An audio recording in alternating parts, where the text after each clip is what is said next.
respectable-looking lot for change. I think I see an old acquaintance. A woman friend, Harris? Acquaintance, Clay. Acquaintance.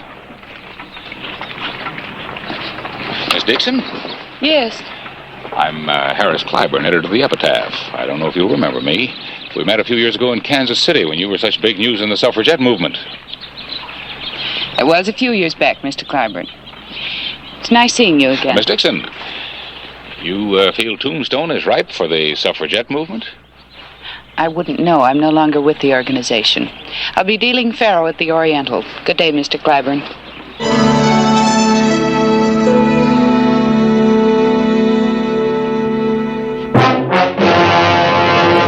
An actual account from the pages of my newspaper, the Tombstone Epitaph. This is the way it happened. In the town too tough to die.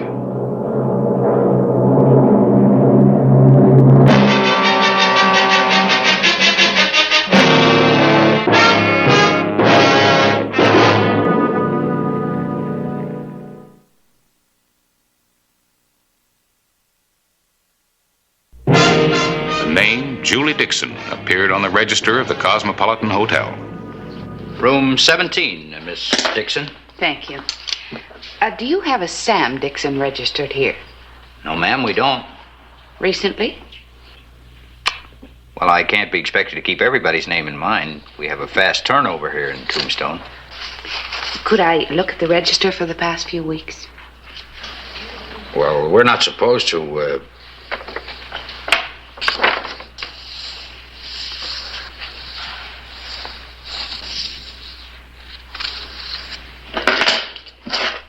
Miss, what about my money? I don't recall saying it was yours.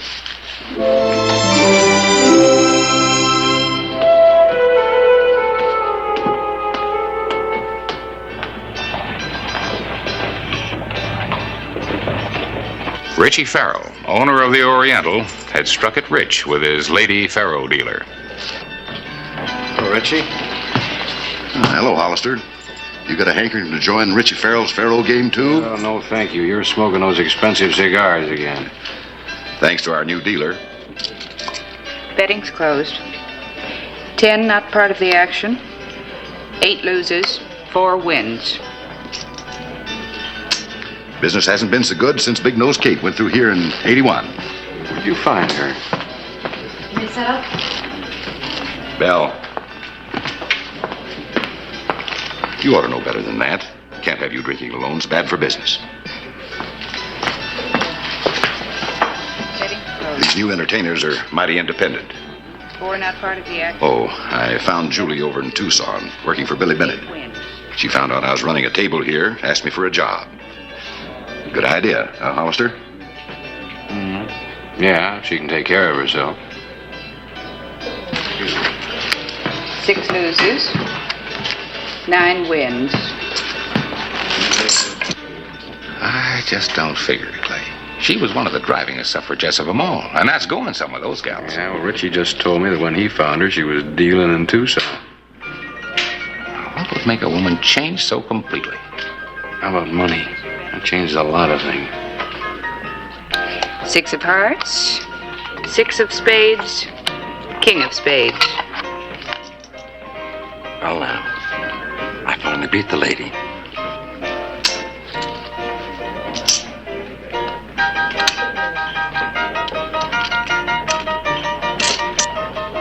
Little short there, ain't you, lady? It's 4 to 1 when you call the turn. Not on a cat hop. Cat hop? I don't know nothing about cat hop. A cat hop is when 2 of the last 3 cards are paired. Calling a turn in that situation pays 2 to 1. You'll find it in the rules on page 47. She's a natural-born dealer, Harris. She got ice water in her veins. She's a cool one, all right. Must kill a woman of her background to make her live in this way. Take a good look, Clay. You can't say that's a happy woman.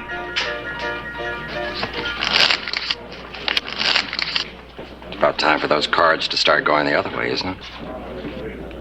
Surely you're well enough acquainted with faro to know it's a game of pure chance. Luck isn't with you. That's just what I mean. It's about time luck started coming my way.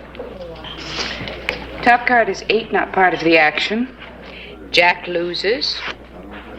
5 wins. 5-1, lady. You were on the 5 to lose. Your bet was coppered. You accusing me of cheating? Yes, I am. Take your money back. You're no longer in the game. What's going on? The lady accused me of cheating. Look in his left hand. You'll find the token he tried to sneak off the deck.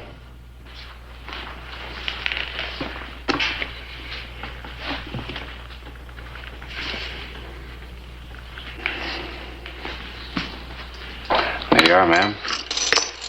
No need for the gun. You vamoose. If I see you in here again, I'll have you thrown in jail.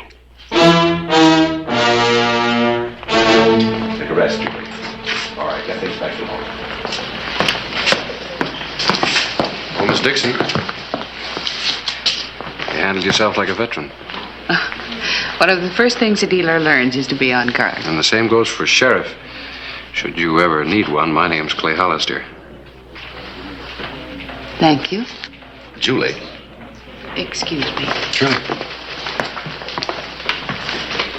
Sorry about that blow-up, Julie. Of course, you must expect some rough ones once in a while. I know, Mr. Farrell. Well, she can use a friend, Clay. She's out of her element. You looking for someone? Has a Sam Dixon been in here recently? Your man? My brother. I think you'd know him if he came in. He drinks a lot, gambles even more. No, I don't remember anyone by that name. Well, better freshen up and get back to work.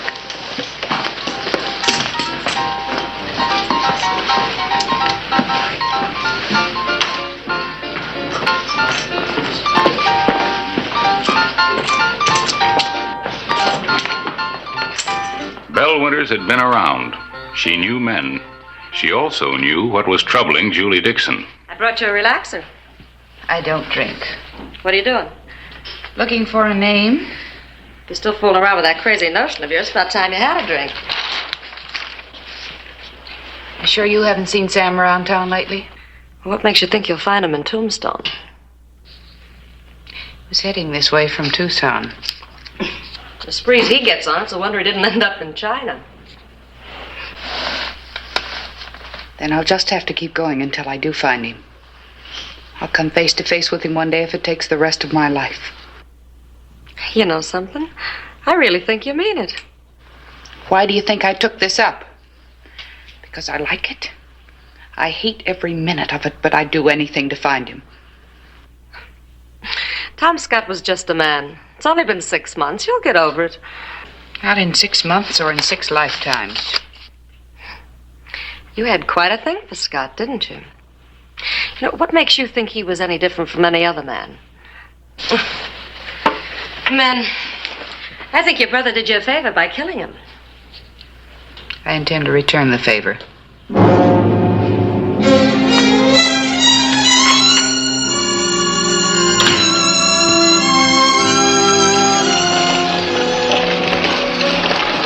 September 15, 1883. Julie Dixon became a familiar figure at the stage depot.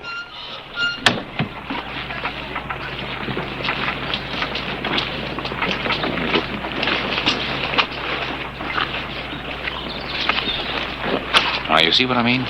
She's met every stage and she's come to Tombstone. Well, maybe she figures like I do. Sooner or later, everybody comes here. She's looking for somebody, that's for sure. I wonder who. Oh, come on, you worry too much. Somebody or something changed her. Ah, the Oriental. That other place didn't look too bad to me. Come on.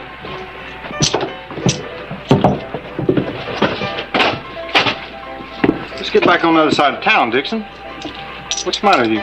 Nothing, except I'm loaded with pay and burning to take a crack at them tables. You ought not do that, Sam. That's a fancy place in there. Somebody might recognize you. Who's gonna recognize me around these parts? Come on, I feel lucky. You always feel lucky.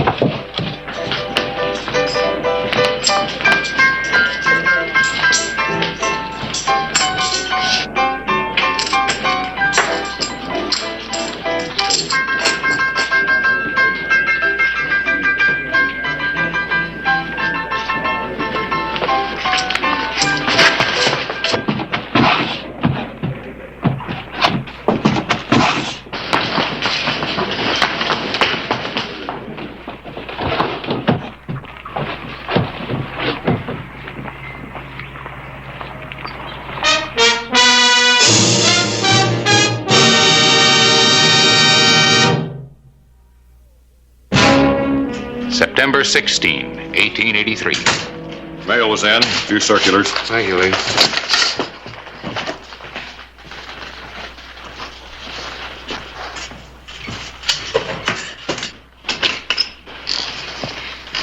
Could I speak to you, Sheriff Hollister? Oh, Julie, what can I do for you? Well, I need your help. Yes? Lee.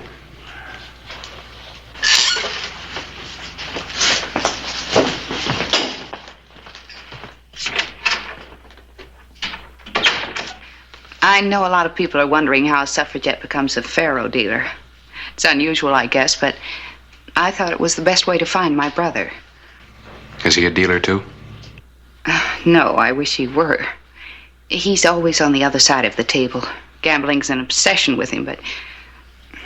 Well, he is a good man. And since my father died about 6 months ago, he's all I have left. You haven't seen him since?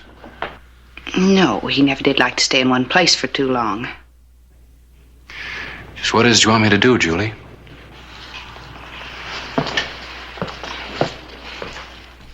Find him. If I could just talk to him, I'm sure he'd listen to me. Maybe he'd settle down, make a life for himself. My father left us a little money. You must love him very much. I do. He just got started off on the wrong foot. I'm afraid I never heard of a Sam Dixon in Tombstone. I know Tombstone attracts a lot of gamblers. I thought at last I'd find him here. What kind of work does he do? Oh, he can do most anything. I have a picture of him. He's had a lot of experience riding herd. May I keep this? I'll ask around. Thank you. That's very kind of you. If you should see him, I hope you'll keep it a secret. Sam's the independent sort. He wouldn't like to think of his sister taking care of him. I understand.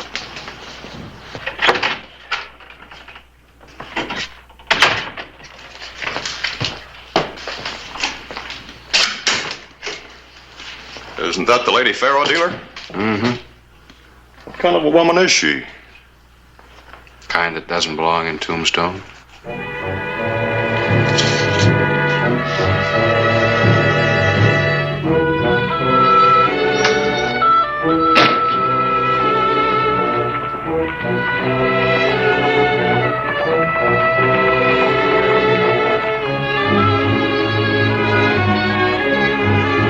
Clay Hollister told me of Julie's visit to his office. He found himself pledged to helping the girl find her brother, and also committed to turning him over to the authorities in Silver City, where Sam Dixon has shot and killed a man over a card game. You know anything else about Julie? Nothing. Like all suffragettes, her background was respectable and dull, as far as I could tell. What do you think you'll do? I don't know yet. Well, maybe her brother isn't even in Tombstone. Maybe. If he is, the best thing I can do is find him and get him out of here fast before she finds out about it. And I better start looking. I'll keep this out of the paper. Thanks.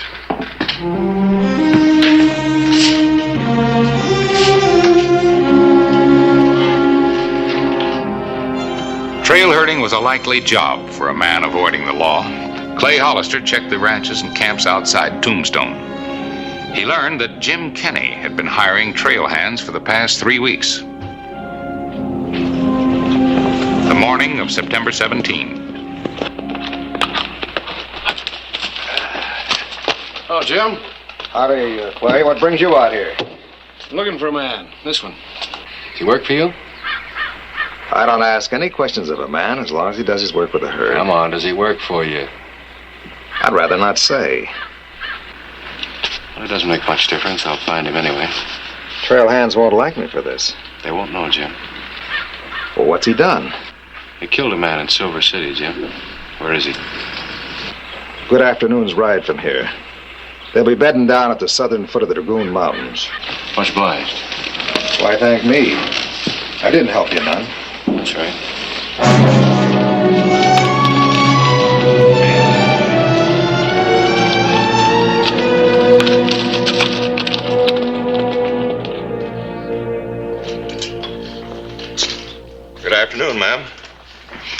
afternoon. Is Sheriff Hollister in? No, I'm afraid he won't be back before tomorrow morning. Is there anything I can do for you? He's gone out to pick up that man on the poster.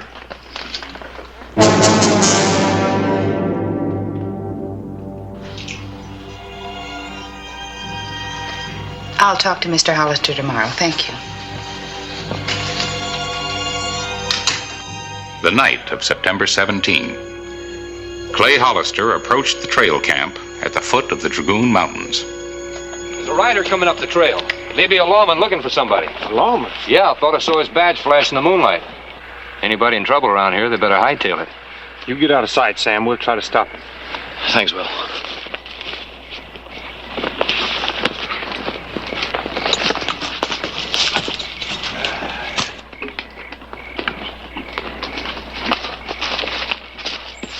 Howdy, Sheriff. What brings you up here? Looking for Sam Dixon. I understand he's riding with you, fella. Somebody sent you out riding for nothing, Sheriff. We don't know no Sam Dixon, do we? Nope. Are you the only lookout? That's right, I'm the only one. Where's Dixon? Now, look, Sheriff, you doubting my word? I told you, we don't know no Sam Dixon. How come there are 3 bedrolls and only 2 men? Oh, now, looky here. If you...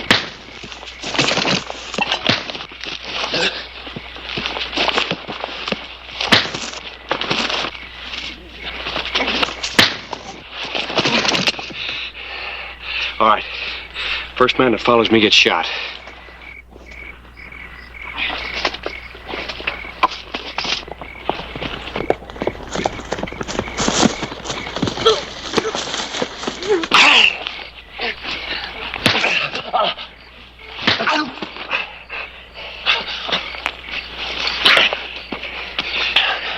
We got a long ride, boy. It's up to you whether you make it back in one piece or not.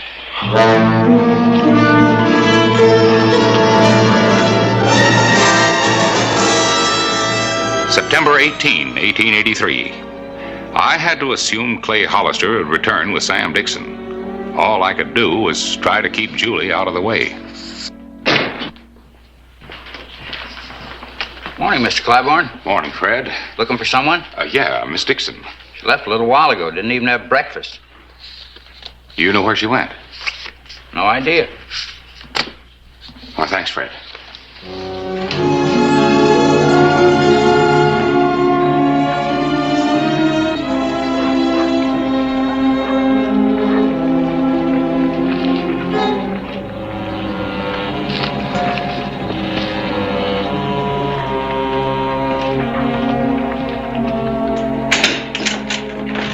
Morning, Mr. Clyburn. Well, hello, Miss Dixon. You, waiting for Clay? Yes. Well, now, you know, he won't be back till much later on today.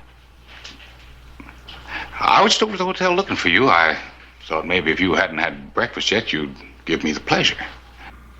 Not today, Mr. Clyburn.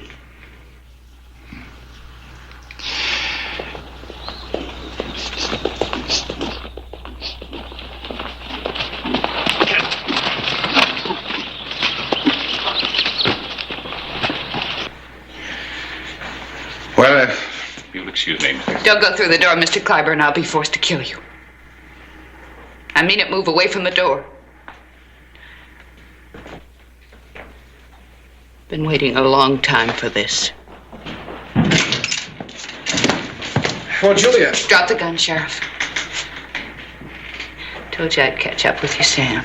Look, Julia. I said drop it. I'll shoot the first man who tries to stop me. Ain't no use, Sheriff. This is between me and my sister. Go on, Julie. Kill me. If that's what you're planning to do. Now, hold on, Julie. He's wanted for murder in Silver City. He's wanted for murder right here.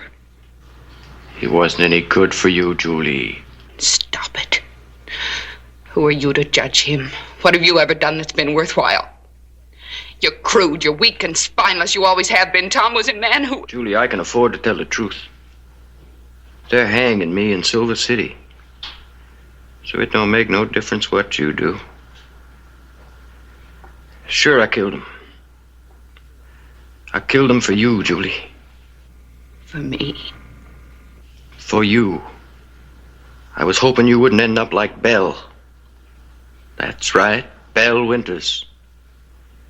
He did the same thing to her as he would have done to you. I don't know what you're talking about, Sam.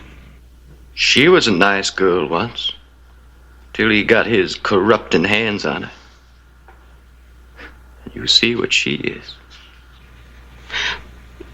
If what you say is true, that was a long time ago, before I met Tom. A man doesn't stay bad. Some don't, maybe. But not Tom Scott. He was uptown and downtown at the same time. What do you mean? I mean he was seeing Belle again while he was going with you. I'm in a position to know, Julie. I'm downtown, remember? I don't believe you.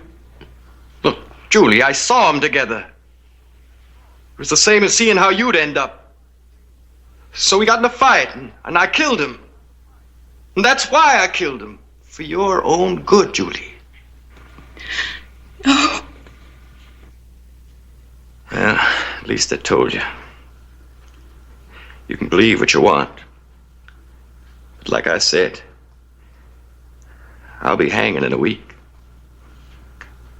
I might not be if I hadn't run from my first killing.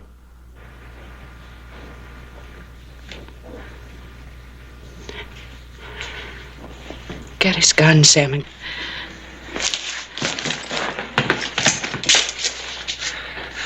Thank you, Julie. Much obliged for the favor. You hold him here. Give me plenty of time to ride. Well, what about me? They'll bring charges against me. Oh, no, I wouldn't worry about that, Julie. You've had lots of time to learn all the tricks. Just do a little smiling at the judge and you'll get off in no time. Pharaoh dealer. Sure had you pegged all wrong, sister. You're as bad as Belle.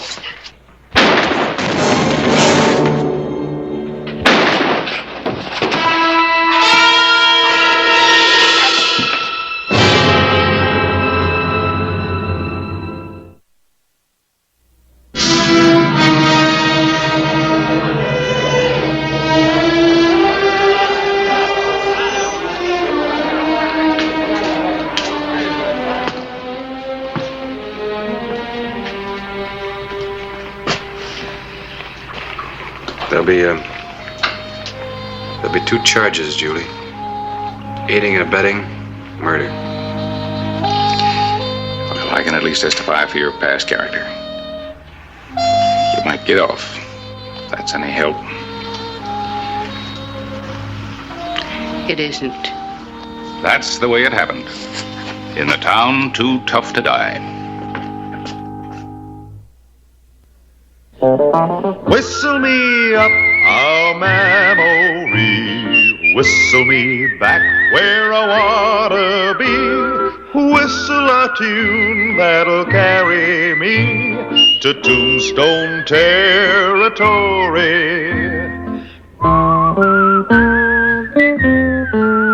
If your past has run afoul of the law, it's a handy place to be, 'cause your future's just as good as your draw in Tombstone territory.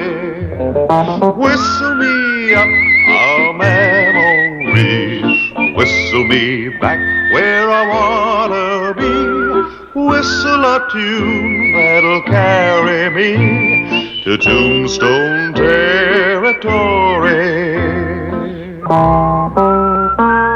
Reckless, and the miners themselves, strong family men who had emigrated from the old country. It often meant conflict.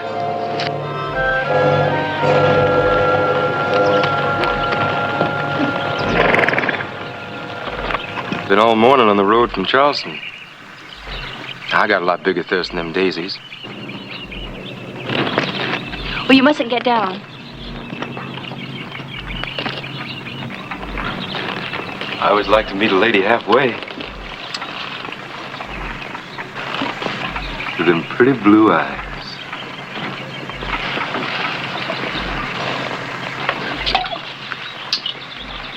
That hits the spot.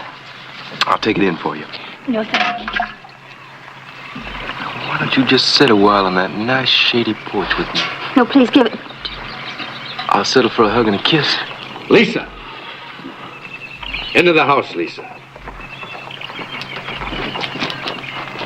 Off with you now, quick. You know, I never figured that a Cornish miner would have a daughter that pretty. I said off with you.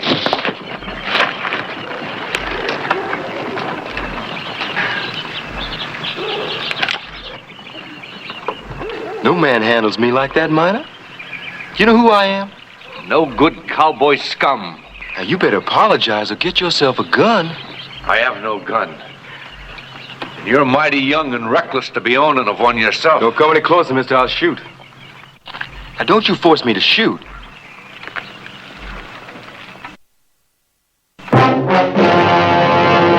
An actual account from the pages of my newspaper, the Tombstone Epitaph.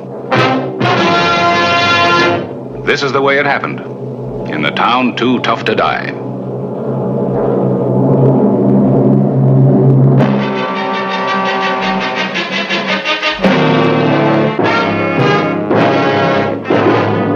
Tombstone territory.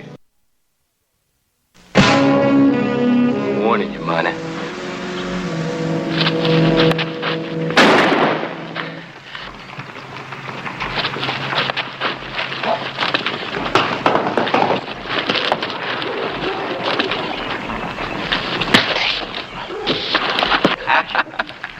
Come on, miner, get up.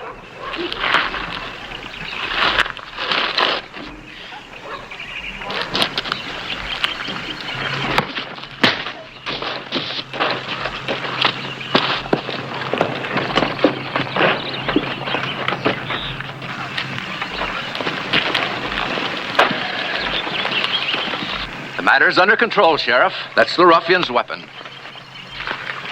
Now, what's going on? He was molesting my daughter. You're a liar. Since when's it a crime to talk to a gal? You had hold of Lisa. I saw you from the window. Get her out here and ask her if you don't believe me. She'll speak her piece in court, not here on a public street. Inside, Lisa. Mr. Carew, are you having trouble, sir? Do I understand that you're going to bring charges? You do. What's going on? I'm taking this saloon loafer to court for molesting Lisa, for threatening my life with a revolver, and for disturbing the peace. And not one word of that in that paper of yours, do you hear? The epitaph will publish whatever it sees fit. If I was a fighting man, I'd like a couple of moments with him. You're not a fighting man, Johnny. Brawling in the streets is precisely what I'm making an example of him for. Draw up your charges, Sheriff Hollister. I'll be down in an hour to sign them. Billy.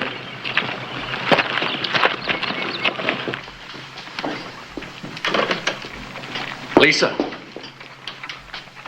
You're not without fault, Lisa. Had you not loitered with that cowboy, he would have not have taken liberties. Sin to talk to a man? To be a good neighbor? Is it right that I should be cooped up in this house all day, allowed only to talk to Cornish men and women? This is America, Papa. Women are not slaves here. They're allowed to marry men of their own choice, not ones their fathers picked out for them. That's enough, Lisa. Go to your room. Please, sir. To your room.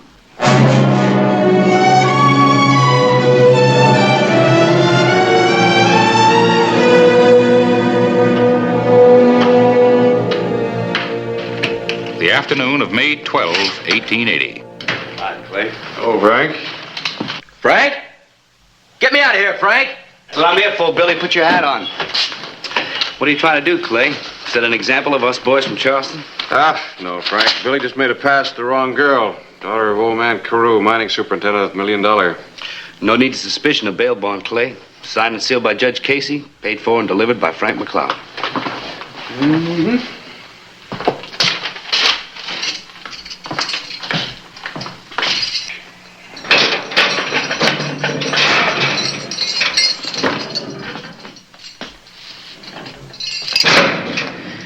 Let's not try to settle this out of court, Billy. Well, now, Clay, you know me better than that. I wouldn't start any trouble. Yeah. Thanks a heap, friend. You go out and get yourself in trouble real soon so I can return the favor. My hardware, Sheriff. Oh, since you're not going to be starting any trouble, you won't need it. Now, wait a minute. What if that old man goes in a prod for me again? Or somebody else starts something? Jump behind the bar and grab a bottle. Funny. Come on, Billy. If you got need of a gun, you won't have trouble scaring one up. You get through this trial a free man and come back and pick up your 44 on your way to Charleston. Okay, Clay. But if I get plugged and croak, it's going to be your fault. And I'll come back and haunt you.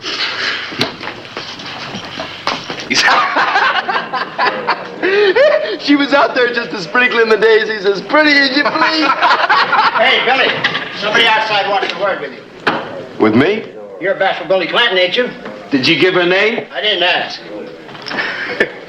Must be Rosie. Hey, see if you can fix me up with that girlfriend of yours from Benson.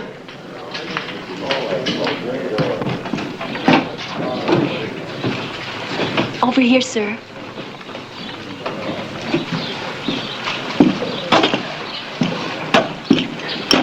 What are you doing here? I had to talk to you. Look, lady, I don't want any more trouble. I run off from home.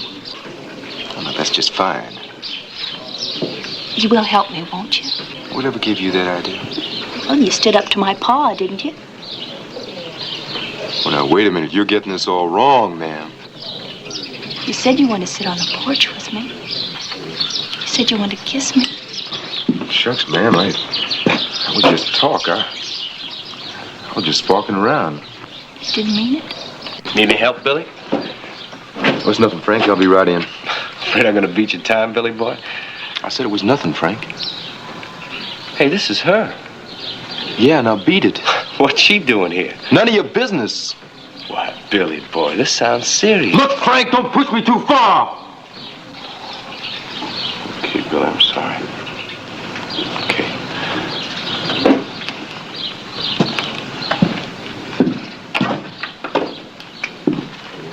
I can see what you done. He's my best friend. You're nothing but trouble. Good girls are nothing but trouble. Now get this straight, ma'am. I can't help you none, so just stay away from me, you understand? Just stay away! Midnight. Sheriff Hollister had planned to catch a few winks before his late rounds.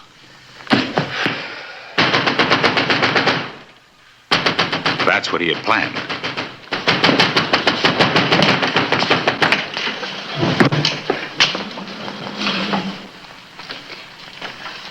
I'm glad you're here.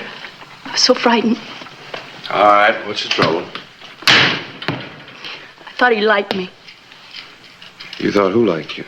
Billy Clanton. What's going on between the two of you? Nothing. Nothing at all. I was just foolish and stupid. I left home. I just got to get away, that's all. Now, running away doesn't help anything. Well, I'm not going to marry Johnny Coster. Well, you don't have to marry him if you don't want to. It's not that easy. See, Mama died when I was little. Papa never would talk about her. I don't know why. Well, he's been the only one to tell me what to do. And he won't allow me to know anybody except Cornish people. I mean, no American girls who go to dances and socials and laugh out loud, bold as you please. Don't you see? Yeah, everybody gets lonely sometimes. And now I've been promised to Johnny Coster, just like they do in the old country. Is that the way it's supposed to be for a woman in America? For me? Everything will look better in the morning. Come on, I'll walk you home. I'm not going home. I told you that. I just can't stand it with Papa anymore. I'm a human being, and a woman has got to have some rights. All right. You gonna stay with friends? I don't have any friends that aren't Papa's friends. Well, then where are you gonna stay? Here. No, you can't stay here. Well, I could stay in there. Well, you can't stay here. It's a jail, not a rooming house. Well, where am I going to stay? Well, I just didn't know anybody else to come to except you. You're the sheriff.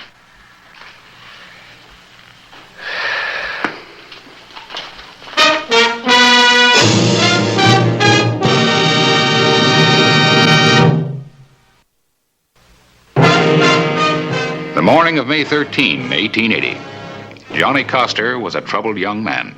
Lisa's run off, Sheriff. Bed wasn't slept in all night. Old Carew's fit to be tied. Now, take it easy, Johnny. Have some? Thank you, no. I know it don't mean much to you, Sheriff, but I'm fond of Lisa. I wouldn't want anything to happen to her. Well, I'm glad to hear that you're so concerned about her, seeing that you two are engaged. How'd you know that? She told me last night. But I also got the impression that she's, well, not too fond of you. Where is she? I'm not sure that you're the man to know.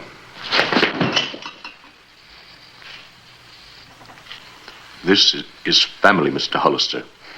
You've no right to meddle. Now, you listen to me, John. Frightened girl came in here last night looking for protection.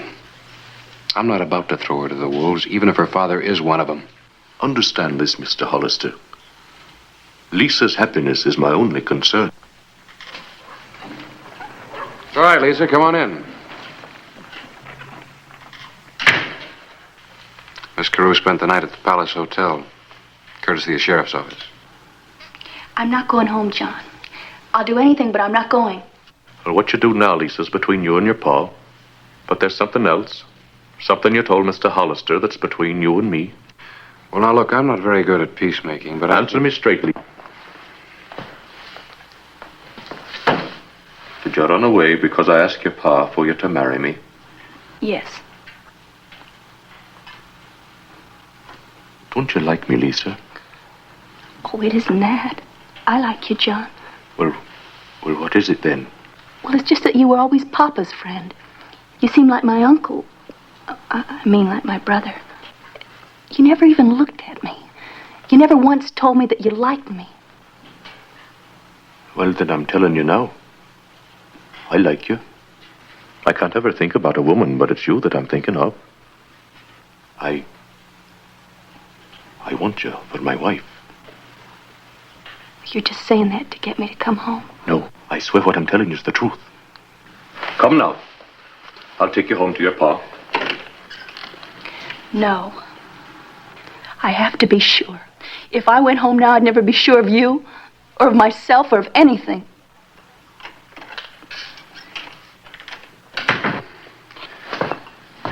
He's a good man, Lisa. He's solid, kind. It's just not the way I heard it was supposed to be. What is it that you want? I want to be wanted.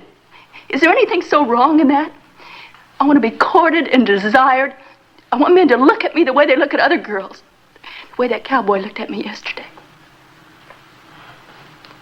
I'm sorry. I guess you think I'm shameless. No, you just got set down in the wrong town. You wait here. I'll be back in a couple of minutes.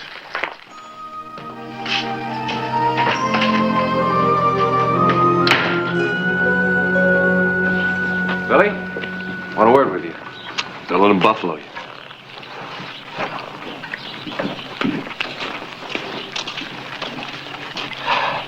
I was just picking my teeth, Sheriff. I wasn't even thinking mischief. What's this between you and Miss Carew? Who? Lisa Carew. You know what I'm talking about. Why, nothing, Sheriff. I never laid eyes on her until yesterday. Pretty powerful eyes, if you ask me. You're giving her notions. Notions? Like what? Like getting married. You just right for marriage. Now, hold on a minute, Clay. You got the wrong man. I don't go much for barnyard hens. I like my chicks wild and gamey. Marriage would do you good.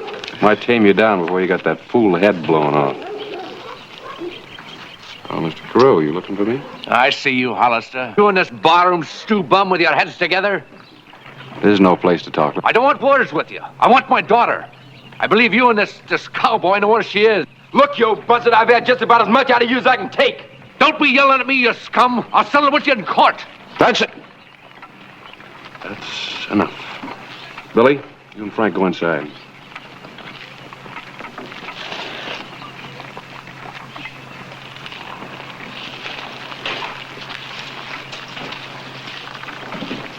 You better go home, Mr. Carew. Where's my daughter, Hollister? In my office, In your office, eh? under protective custody. And is that where she spent the night, Sheriff Hollister? Under your custody? Why, you evil-minded old man. Come on, we're gonna settle this right now. With pleasure, Sheriff. Well, you don't carry a gun. What am I supposed to do? There's many ways, Billy, if you got a mind for it. Well, I got a mind. Just don't see how. Drink up, friend. You want to get the picture real clear.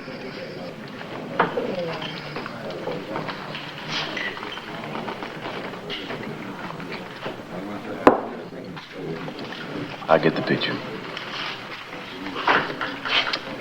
Real clear.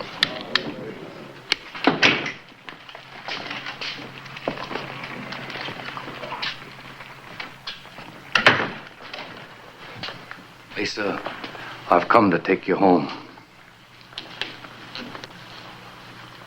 The last time. Will you or will you not come home with me? I'll not marry John, Papa. I'll not. After last night, I doubt if he'd want to marry you. Come. No. Do you know what would happen to you in the old country? You'd be driven from the house and never permitted to return. I'm giving you this second chance, your last chance. Are you coming?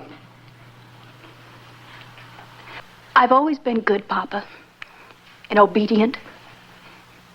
Don't you care what I want? Don't you care about me? Care about you? The only thing I have in this world? Come home, Lisa. I'm afraid to go home. Afraid not to. What? I'm afraid I'd end up hating you. Hating me. Lisa, I will tell you something about your mother. Excuse me.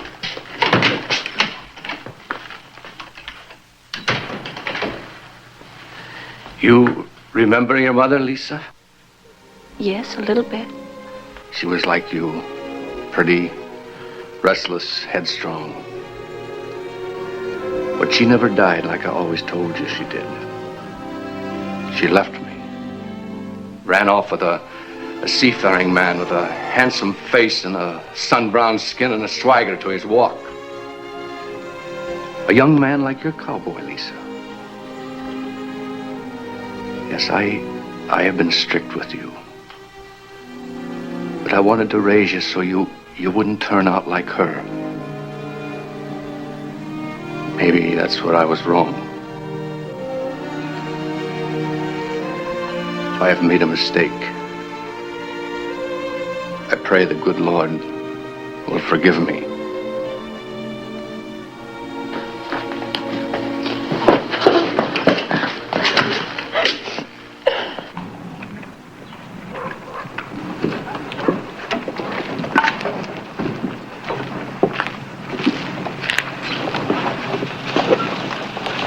I'm going to go home, Sheriff. Are you sure that's what you want? Yes, I want to. About the cowboy, Sheriff Hollister, I think I better drop the charges. I'm glad. I'm sorry to have been such a bother, really. Thank you.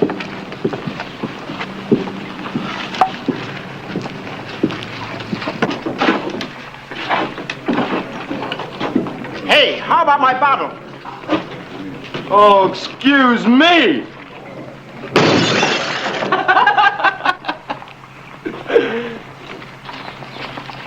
You sure get the picture real clear? Mr. Guru. Wait here, Lisa.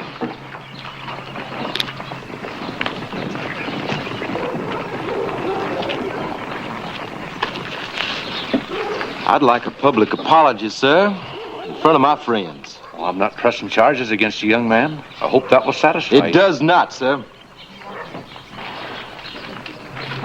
You linked my name in a scandalous fashion with your daughter.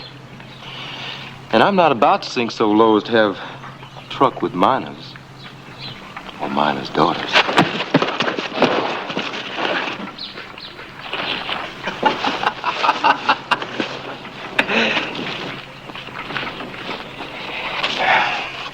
This time, old man, I'm gonna kill you. Better go get yourself a gun. I've never used a gun in my life, but I'd like to get my fingers around your living throat. You better learn how to use one quick. Let him alone. You're drunk, and he's an old man. Off the battlefield, miner, or make your fight mine. Johnny, take Lisa home. I'll not be leaving you for dead, Mr. Carew.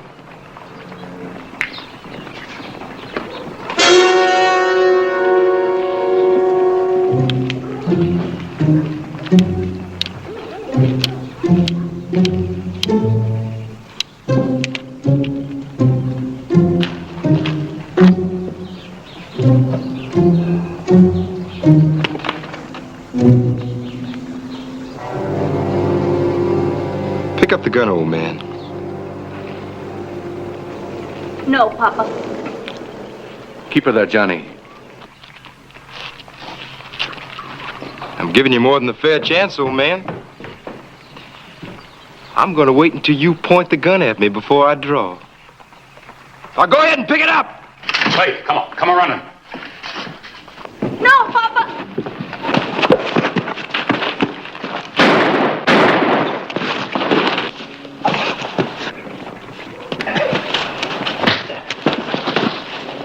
Oh, Johnny.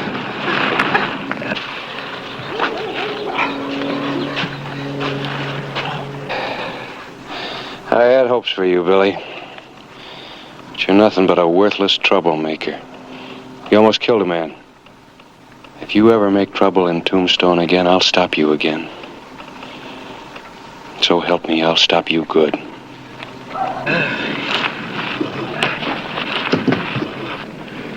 Oh, you all right, John? It hurts, but I live. John, I'm sorry. But I'm sure of a lot of things now. A lot of things that I wasn't before.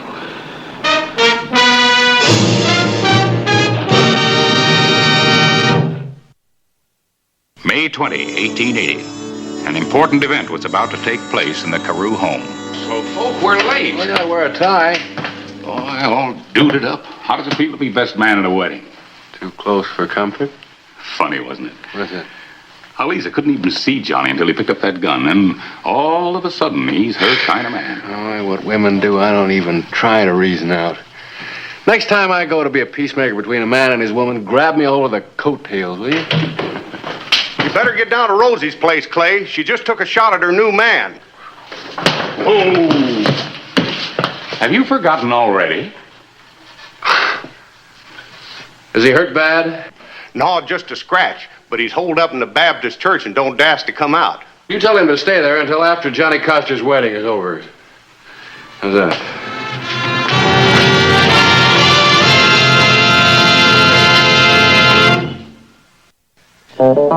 Whistle me up a memory, whistle me back where I wanna be. Whistle a tune that'll carry me to Tombstone territory.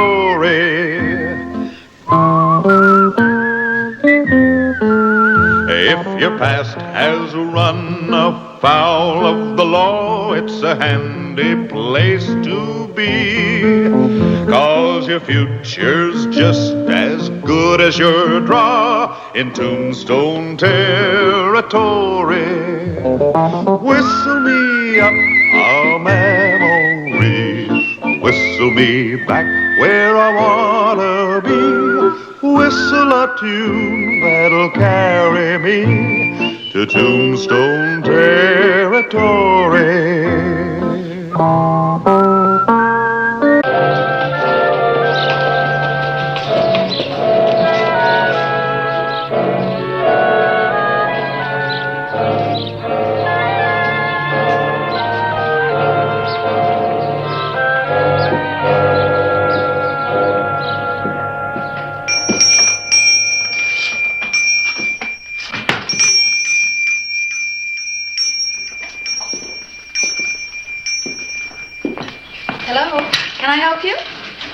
You Miss Nellie Cashman? Yes, I am. Well, I'm a friend of Bill Doolin's, and he told me his wife Katie was staying here. I got a message for her. Well, Bill can tell her himself. He'll be in on the 1 o'clock stage in just a few minutes. Well, that's part of the message, ma'am. Bill ain't going to be on it. Why? Something happened?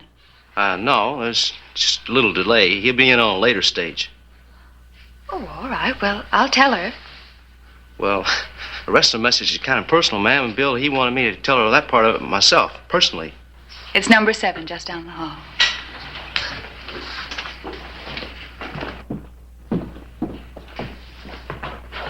Harris, you were eavesdropping. Mm-hmm. For the news, of course. Oh, of course.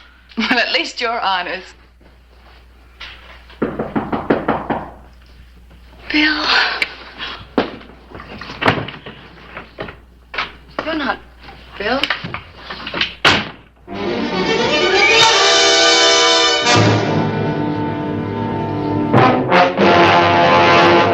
An actual account from the pages of my newspaper, the Tombstone Epitaph. This is the way it happened. In the town too tough to die.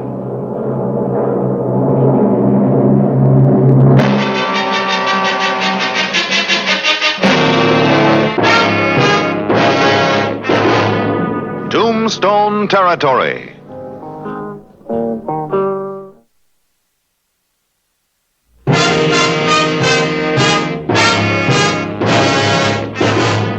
Early afternoon, July 29, 1886. Hello, Clay. Oh, Harris. What can I do for the mighty epitaph today? Well, I'm doing a story on Bill Doolin. Thought you might like to make a statement for me.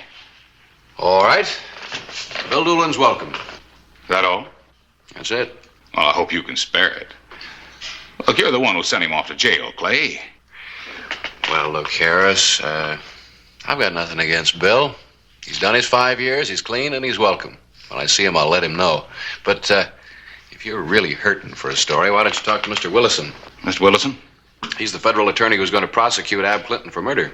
Oh, I've done that story to death, Clay. Everything about it, including the fact that you're the chief witness against Ab. It's old stuff. No offense to you, Mr. Willison. What's the matter, Harris? Things too dull for you? Me, I like 'em that way. Well, there's the 1 o'clock stage. Come on!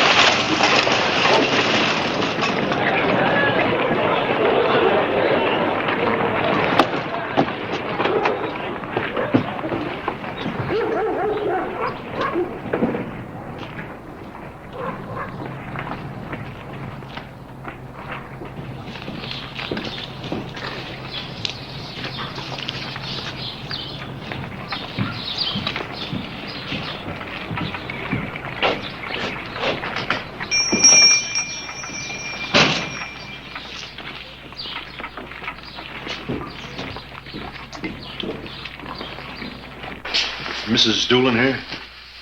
Well, you must be Bill Doolin. Hello, I'm so glad to know you. Katie's spoken of you so often. Is she here? Well, no, she isn't. I think she left with that friend of yours, the man who brought the message that you wouldn't be on the 1 o'clock stage. I was on the stage and I sent no message.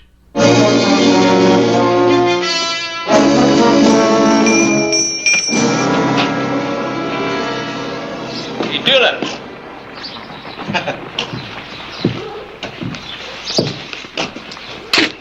You better come with me, Doolin. What do you want?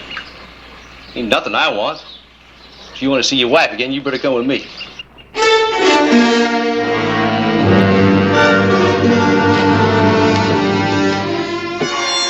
That afternoon, Bill Doolin was taken to a shack, a short ride from Tombstone.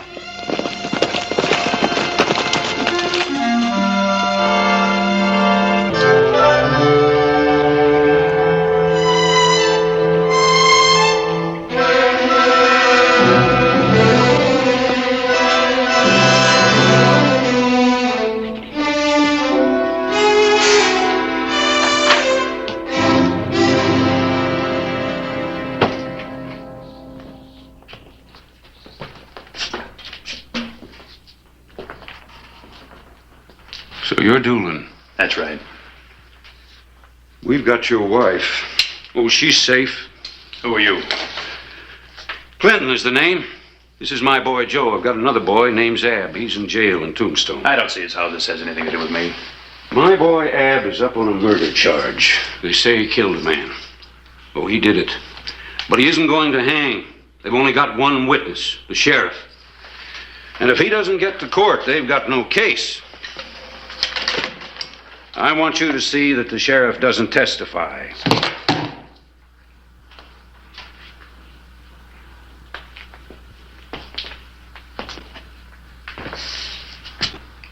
I'm not doing your dirty work. Maybe I didn't make it clear. It'll be your wife or the sheriff, one or the other. Why me? Why not him? This is a job for a man, not a boy. What do you mean? I can take care of that sheriff. Have you seen those graves out on Boot Hill? A lot of them are filled with men that thought they were better than the sheriff. Well, I don't care nothing about that. You'll do as I say. You were right, Mr. Doolin. A man ought to do his dirty work himself. But I've got one boy up for murder and the other itching for a kill. If this isn't done right, they'll both be dead. Killed or hanged. I don't like what I'm doing, but I see no other way. And when this is done, I'm going to take my boys back home to Chicago. I don't like it, Doolin, but this is the way it's got to be. Where is Katie? Put away. Safe. You get the sheriff. You'll get her back. I got no reason to kill Hollister. Sent your way, didn't he? You came back to get him. Nobody's going to blame you if it's a fair draw. It's got to be the way I say. Your wife or the sheriff.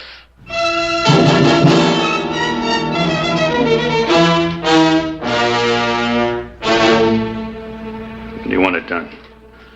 Now.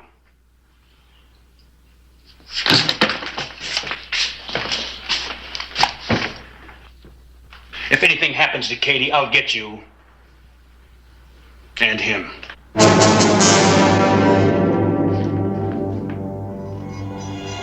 Doolin had his orders. In Tombstone, the grim stage was set.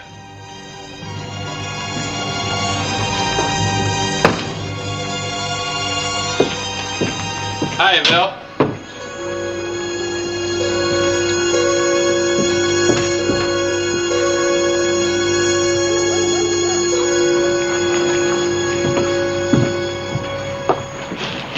What's Doolin up to? Bill, welcome back to Tombstone. Hollister, you're a crawbelly coward. Hiding behind a badge. You gonna take that? Or are you gonna be man enough to try to do something about it? Well, what's eating on you, Bill?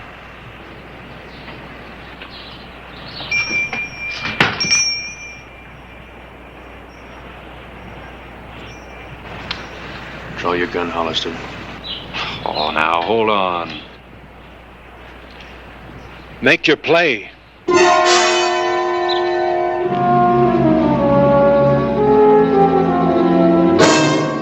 No. You're not pushing me into a gunfight. Bill, no! You've got to think of Katie. This isn't going to do any good. You've got 24 hours to get out of Tombstone. You ever see a quicker draw than that?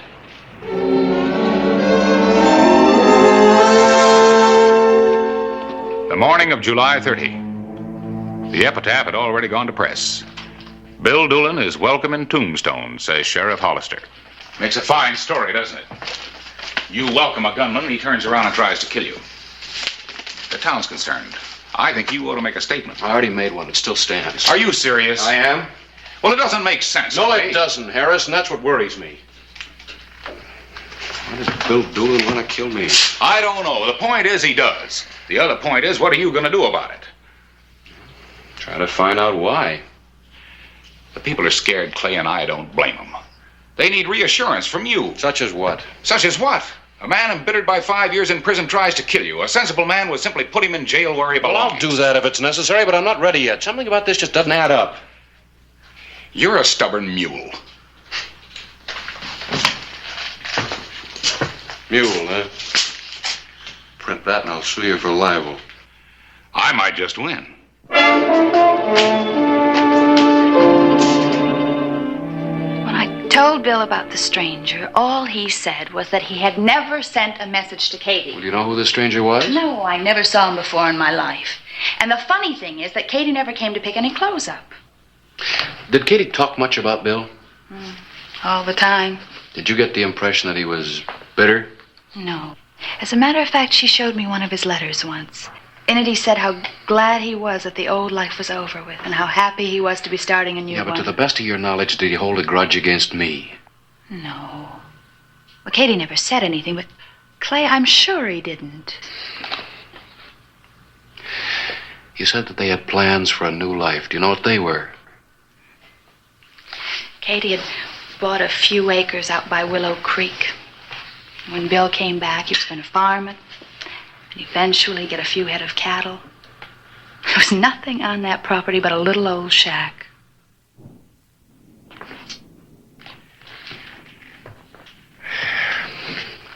Thanks for all the help. Be careful, Clay. Bill is fast. Yeah, we know that, don't we?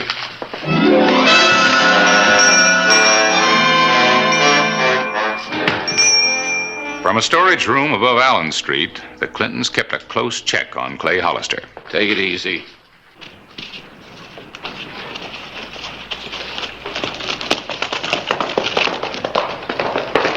Sheriff ain't packing his gun. How come? That way, maybe he thinks Doolin won't shoot him. Hollister seems about to visit Doolin. You circle around, beat him there. I got something else to do. Get moving. Get at it.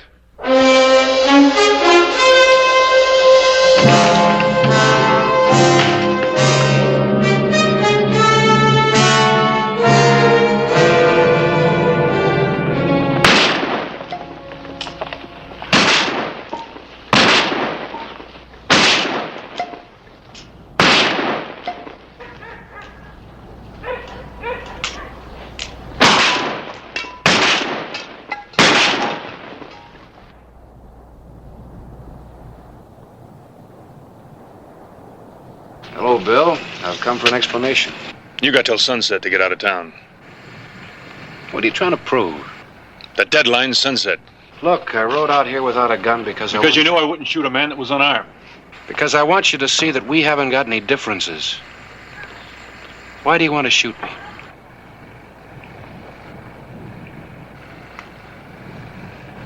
I got no choice. It's Katie's life or yours. I got no choice.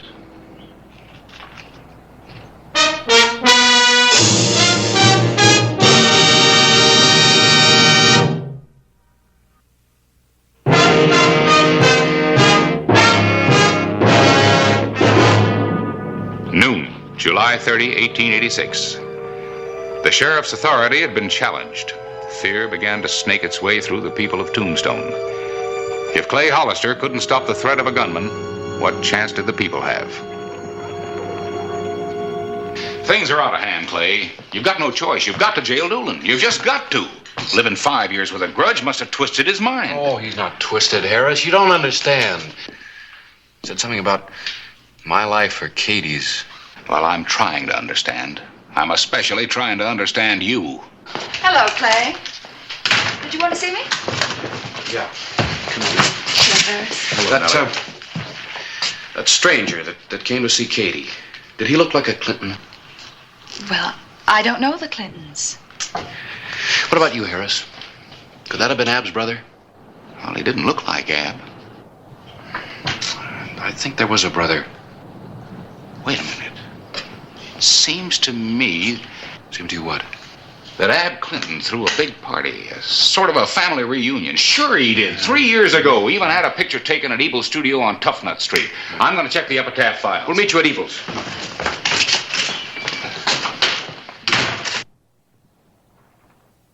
You gotta excuse me, Sheriff, but it's been almost 3 years. These files get sloppy. The picture, Sam. Man, you'd think it was a matter of life and death. It is. The picture.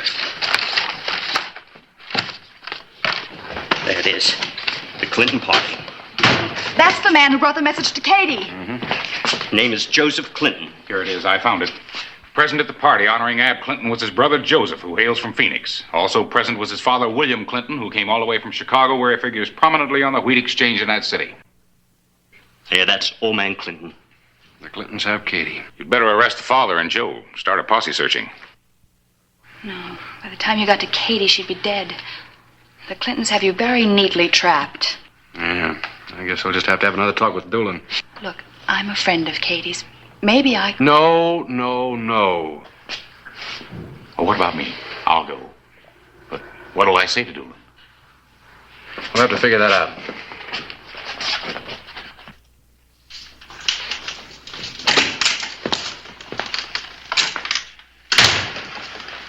I tried to tell him. He wouldn't listen.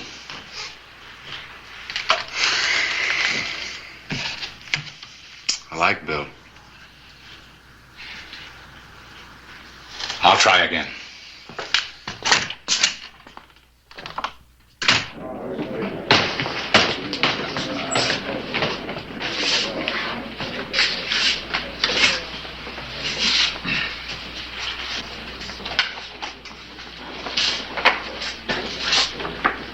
Whiskey.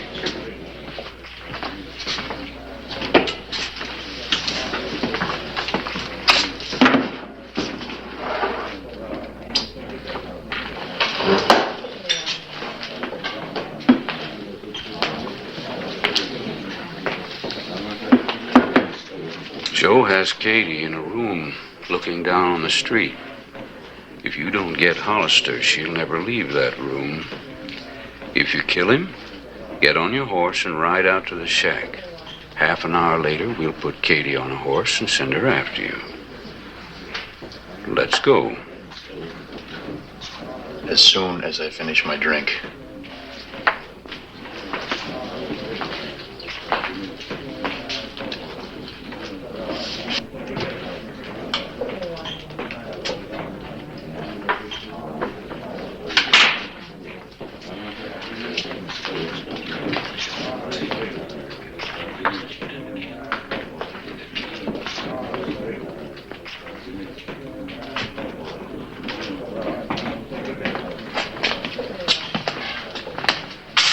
What were you talking about? He tried to sell me a subscription to the Epitaph.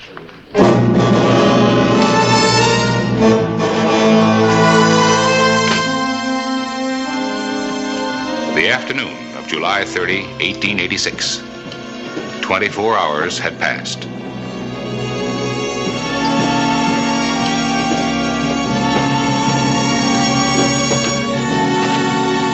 It was obvious Clay Hollister was not leaving Tombstone.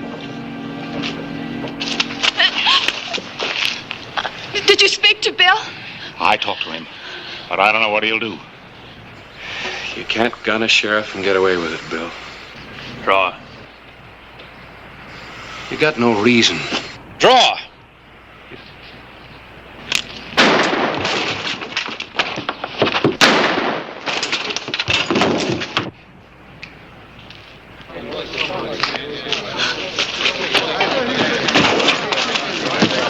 Bring him to my house.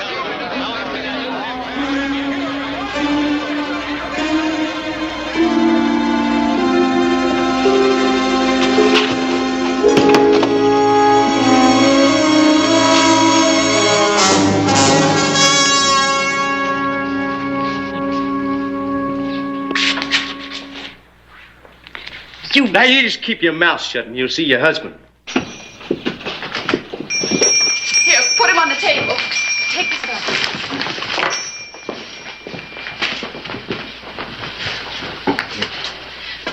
Somebody go and get a doctor, quickly. Thank you very much. We can manage now.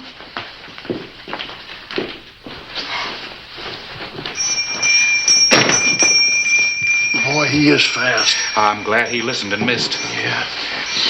Hey, Hollister, do you mean to say that you planned this whole thing with Bill Doolin? Clay. Well, it looks that way. Clay, they've got Katie upstairs above the barber shop. It's my part of the deal. Katie? Mm-hmm.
to see me, Clay? Yeah, Billy, I want you to sign a complaint. Against who? Father of the Clinton boys. Walker, bring in Mr. Clinton. What happens to the old man now?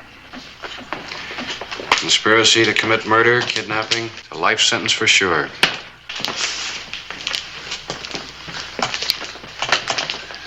Take off your hat. Can you identify him as the man who plotted the whole thing?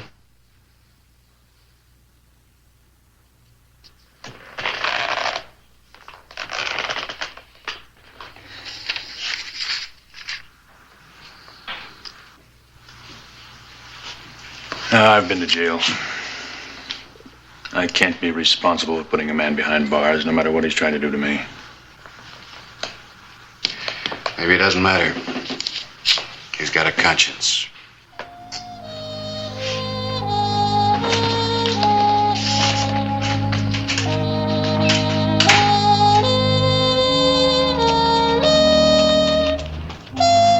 Old man Clinton went home without his sons. Tombstone never saw him again.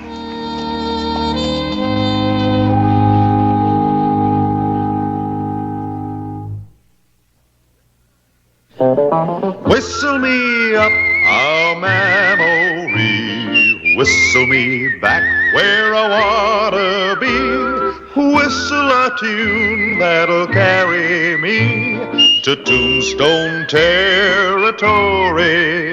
If your past has run afoul of the law, it's a handy place to be, 'cause your future's just as good as your draw in Tombstone territory. Whistle me up a memory, whistle me back where I wanna be, whistle a tune that'll carry me to Tombstone.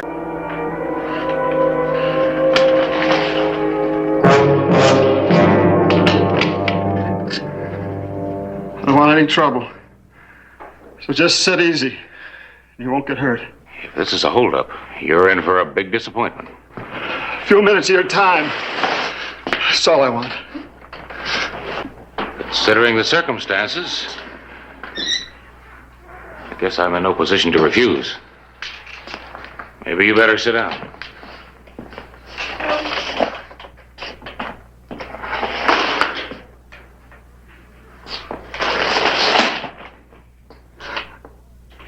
All the best people are wearing them these days. It's the latest fashion at the Yuma prison.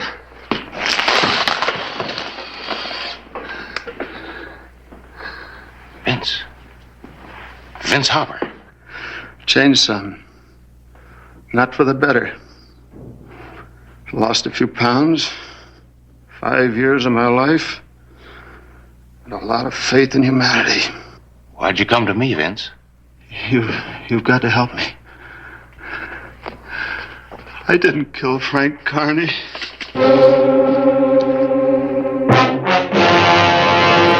An actual account from the pages of my newspaper, the Tombstone Epitaph.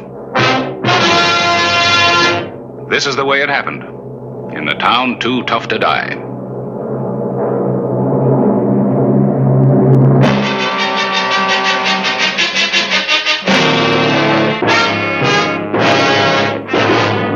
Tombstone territory. The morning of June 19, 1885. Sheriff Hollister? That's right. I'm Dan Kirby, captain of the prison guard at Yuma. Oh, good to meet you, Kirby. You strayed off your stamping ground, haven't you? If you're saying I'd rather be home eating breakfast, you're right. Ed and me's been in the saddle for 10 hours. Well, I don't guess this is a social call, then. We're hunting one of your former citizens, Vince Harper. Yeah, I've heard the name. Murdered a man named Frank Carney about 5 years ago. Oh, yeah, I remember. That was just before I got here. He got a life sentence, didn't he?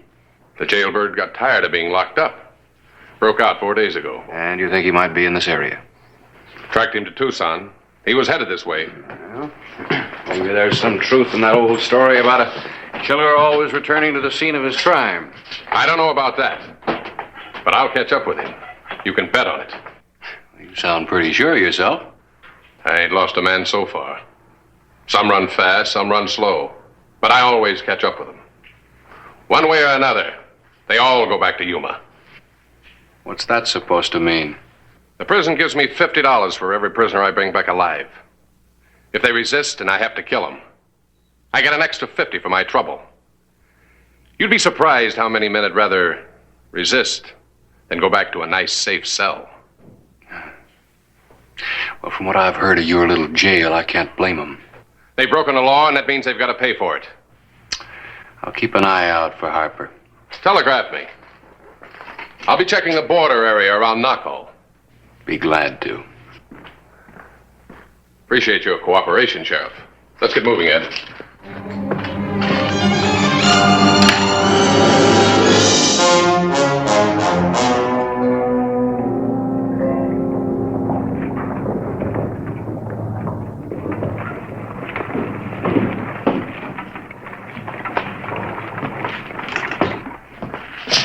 Morning, Harris.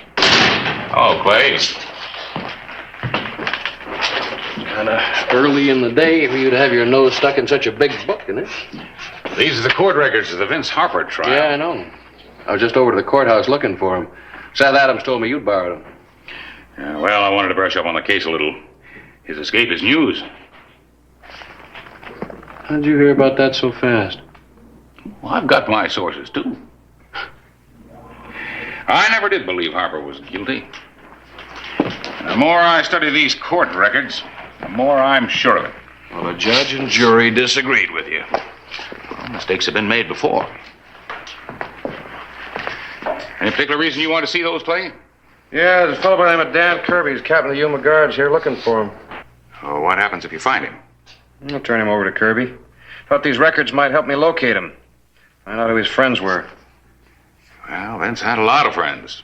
He was a well-liked man. Until he started drinking. That made him belligerent, aggressive. Oh, that's true. Got him into a lot of fights. Well, in my opinion, that still doesn't add up to murder. Well, I don't know much about the trial.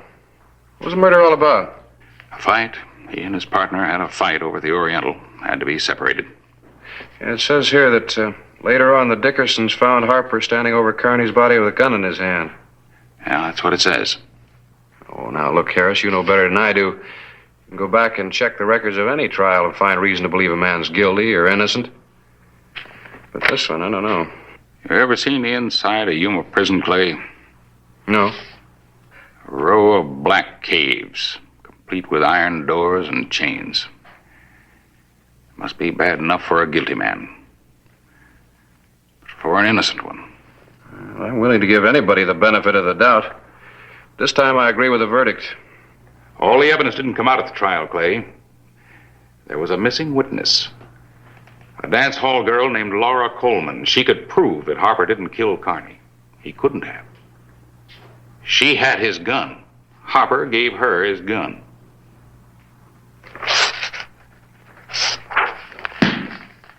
Where'd you get that information? I could have gotten it out of there.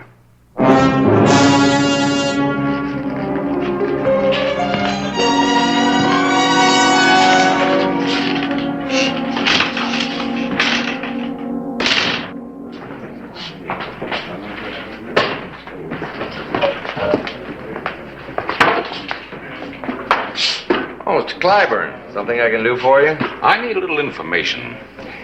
Do you remember a girl named Laura Coleman? Used to work here about 5 years ago. Nope, can't say that I do. Walton High may be able to help you, though. Laura Coleman? Sure, I remember her. Pretty girl, as I recall. Left town, several years ago. Do you know where she went? No. Hard telling. A girl like that don't generally leave a forwarding address. No, I guess not. Oh, that guard from Yuma was in. Any news yet on the whereabouts of Harper, Mr. Clyburn? No. Seems to be quite a mystery, doesn't it? Don't imagine it can happen quick enough for Walton Howie. It was mainly their testimony that convicted him. A man under oath's got to speak the truth, you know. Howie and me just did what we had to. We found him standing over the body with a gun in his hand. What I don't understand is why he came back here in the first place. Hard to say. Seems to me if he was guilty, this would be the last place he'd show up. Now, what's that supposed to mean? Nothing. Just a thought.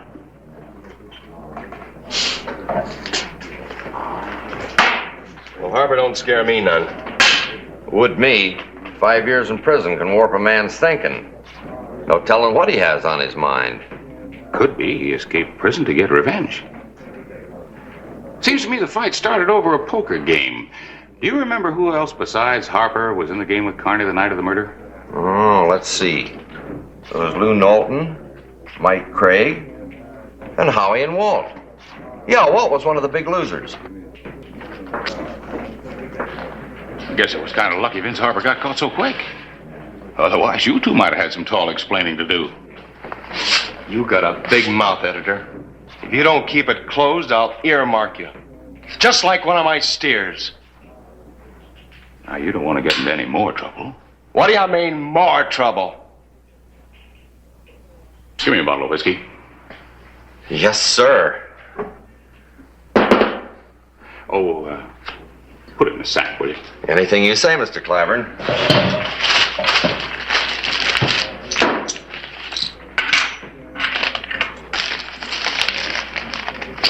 Good day, gentlemen. Oh, Mr. Clyburn. I appreciate your business.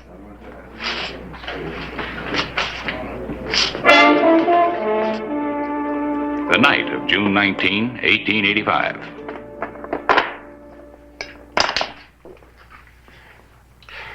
I was a fool to come back. Should have headed for Mexico. And remained a fugitive for the rest of your life. I'll die before I go back to Yuma. I'm not going back. With that new information you've given me about Laura Coleman, we got something to work on. I know I gave her the gun. I know it! I know it! I think you've had enough for tonight, Vince. Not near enough. Look, Vince, I'm trying to help you. It's too late. 5 years too late. I should have thought about Laura at the time of the trial. Well, if you hadn't been drinking so heavily the night of the murder, you'd have remembered what happened. Seems to me you'd have learned a lesson. Now, that's enough for tonight. Now, wait a minute, Harris. You wait a minute. Nobody tells me. It's a dangerous thing I'm trying to do for you. You came to me for help, and I think you're innocent. But don't go giving me a bad time. Sorry. I guess that got me into enough trouble. But I needed it tonight, Harris. After Yuma, I needed it. In here, quick.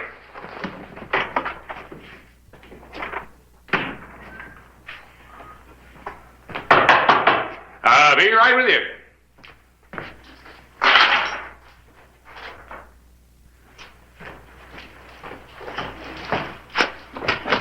Oh, Harris. Well, hey, glad you dropped by. Come on in. Thanks. Well, what's the matter? Business so bad that you've taken to drink? Is there anything in particular you want to see me about, Clay? Yeah, I wanted to get some more information about that missing witness, Laura.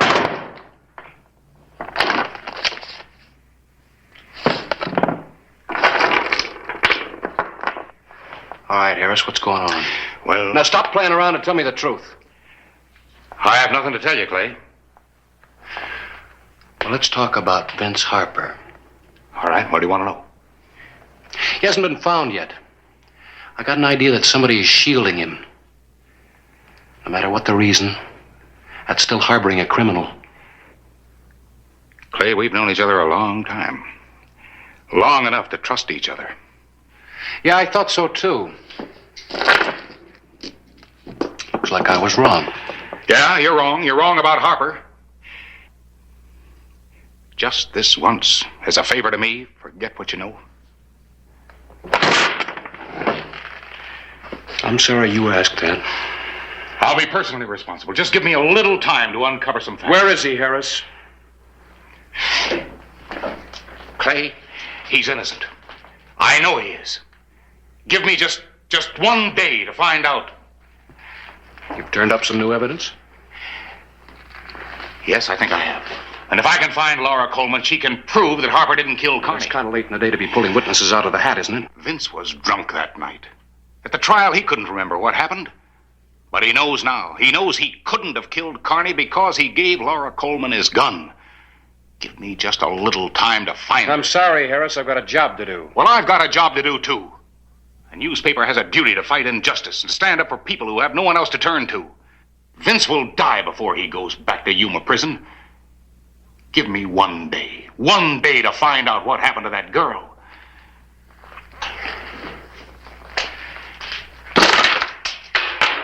Where is Dan Kirby?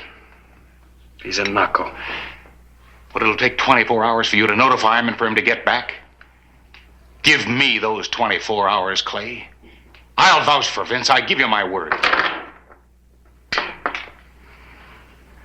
You better be right, Harris.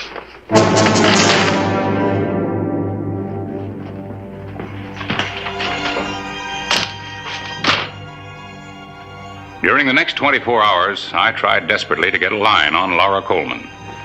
I questioned a number of the townspeople, but nobody knew of her whereabouts. She seemed to have vanished. The night of June 20, 1885. The 24 hours had passed. Come in.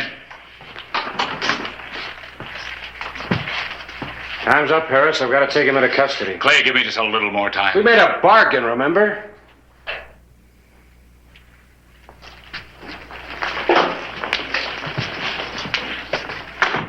Vince? Vince? All right, where is he? I don't know. He can't have gone far. I was talking with him just a few minutes ago. If he gets away, I'm going to have to bring charges against you. You don't think I planned this, do you? Did you?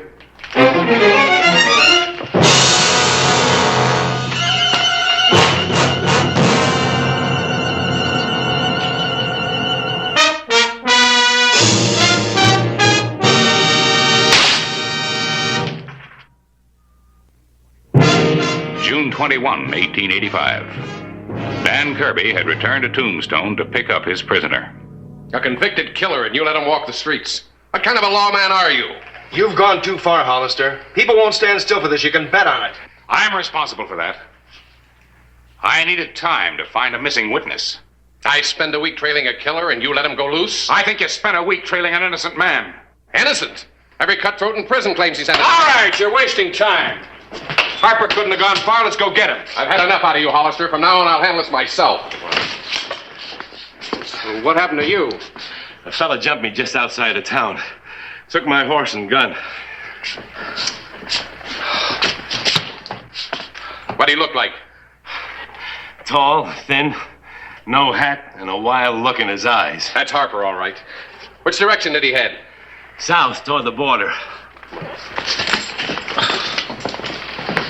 All right, Harris, you got any more suggestions? Clay, I'm in quite a hole, Mr. Editor, and so are you. Clay, I'm sorry about this, but I still don't think that Vince... You didn't think he'd run out either.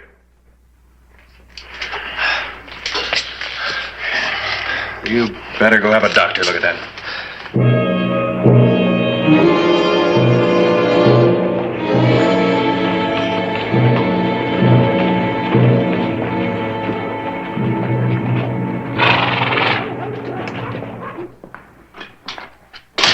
Mr. Claiborne? Ed, something I can do for you?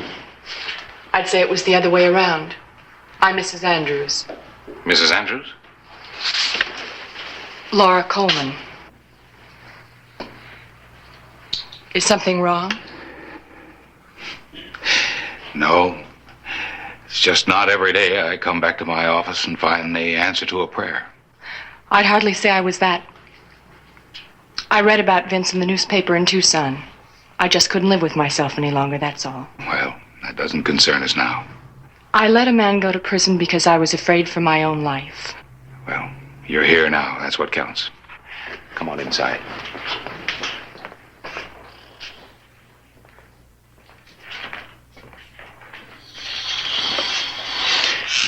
Mrs. Andrews, Vince Harper claims that on the night of the murder, he gave you his gun. That's right. He was drinking and unreasonable. When he left the Oriental, I followed him out and I made him give it to me. Well, did he come back later and get it? No. Miss Andrews, what did happen to the gun? Walt and Howie Dickerson took it from me. They said they'd give it back to him later. Well, that's it. Now we've got something to go on. First thing we'll do is see the sheriff and tell him your story. And then we'll pay a little visit to the Dickersons. Couldn't you do that without me? Miss Andrews, Vince Harper has spent 5 years of his life in prison for a crime he didn't commit. I can understand your fear, but you should have come forward at the trial. I was afraid to testify at the trial. The morning after the murder, I received a note with $100 in it. All it said was, "Leave town, or we'll kill you." Well, nothing's going to happen to you now. But if we don't find Vince Harper, he may be a dead man. 2 guards from Yuma Prison are tracking him down right now, and if he resists, they'll kill him. Come with me.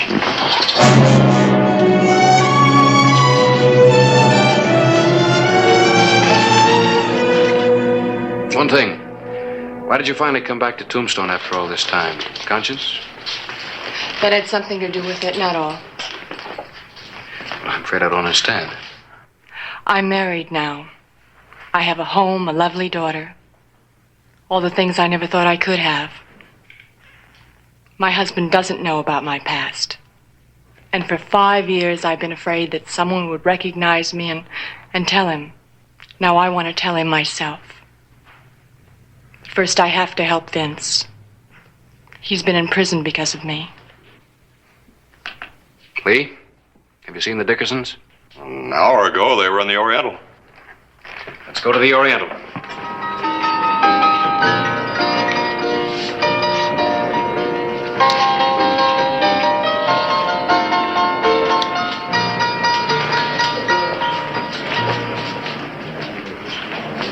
Hello, Walt. Howie.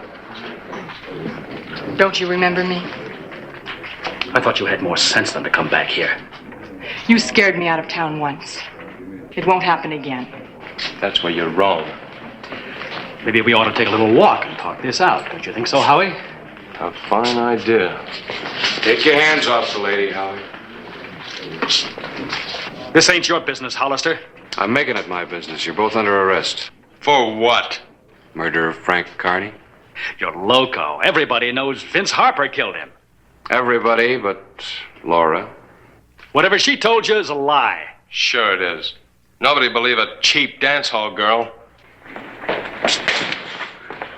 Vince couldn't have done it, and you know it. You had his gun.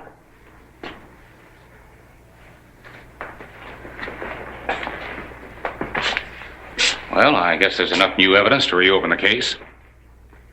You're not locking me up, Hollister. That's up to you, Howie. Take him, Howie. Hold it, Walt.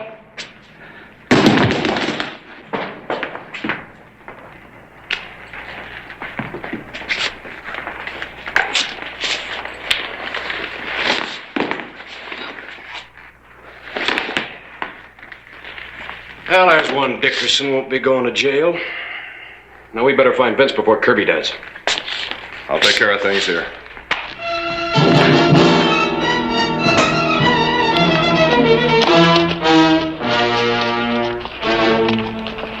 Well, which way now? I don't know, but it better be the right one. That Kirby's trigger happy. He wants that double pay. Hope that's not what I think it is. Oh, come on.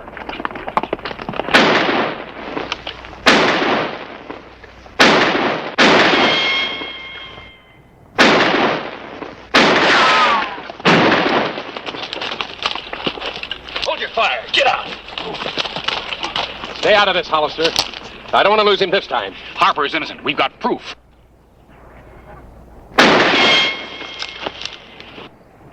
Now look, I don't want any more interference. I'm going to take him the way he's asking. Dead. You can't kill an innocent man. Give me a chance to talk to him. That might be dangerous, Harris. You might think it's a trap. Vince knows me and trusts me. He'll believe me. You'll get a bullet for your trouble. Harris! Vince! It's me, Harris. I want to talk to you.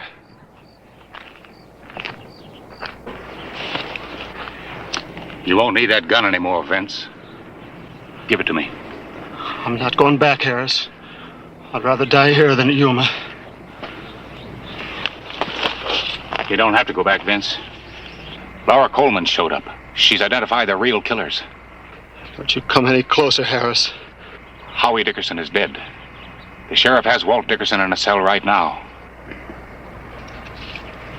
How do I know you're telling the truth? Have I ever lied to you, Vince? You'll just have to trust me.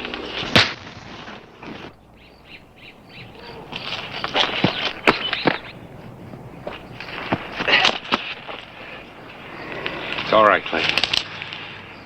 I convinced him.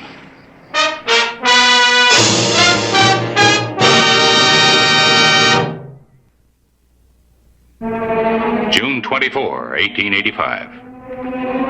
After one of the shortest trials in Tombstone history, Walt Dickerson was on his way to Yuma Prison. I got a different man, but at least I won't be going back empty-handed. You got the right man. Well, I'm not the type to say I told you so, but I did. All right, Harris. I'm kind of glad to be leaving Tombstone. You fellows run your town mighty peculiar.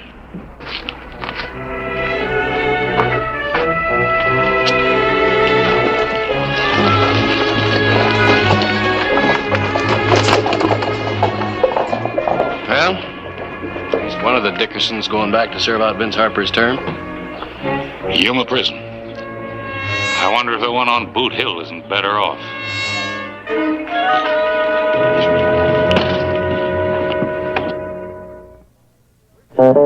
Whistle me up a memory, whistle me back where I wanna be, whistle a tune that'll carry me to Tombstone territory.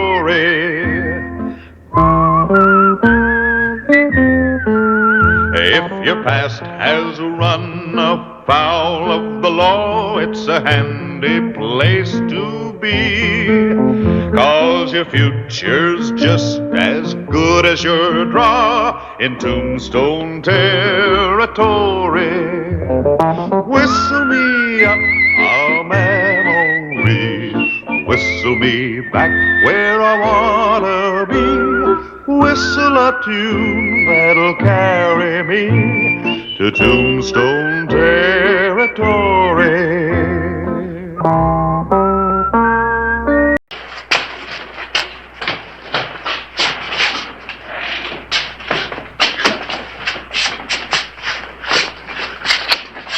Where are the other faceless ones?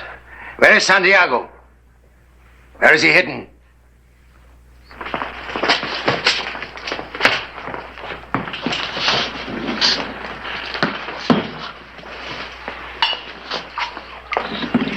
Comandante Nextor, ¿cómo está? Señorita Marta Teresa. Where is the man you told me about?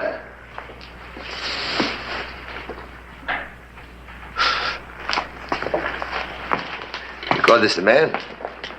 This is a boy. What would you call me if I brought in Santiago?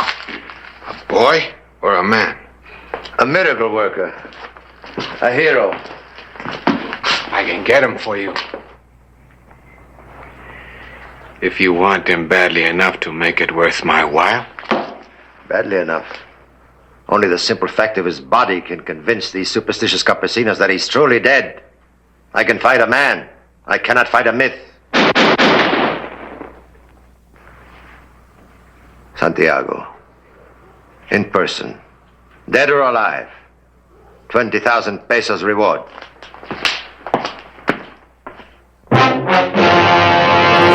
An actual account from the pages of my newspaper, the Tombstone Epitaph. This is the way it happened, in the town too tough to die.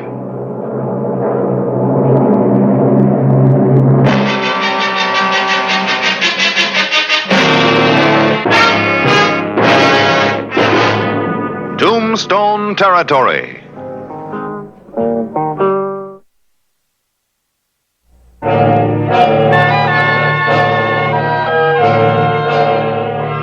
The night of October 13, 1886.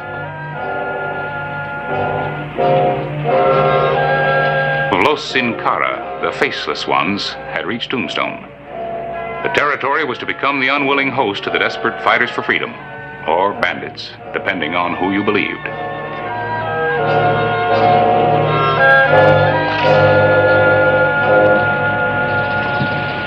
Wonder who they are. I don't know yet.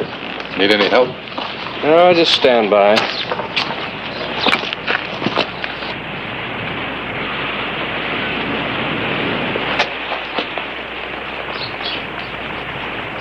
Senor Clay Hollister? See?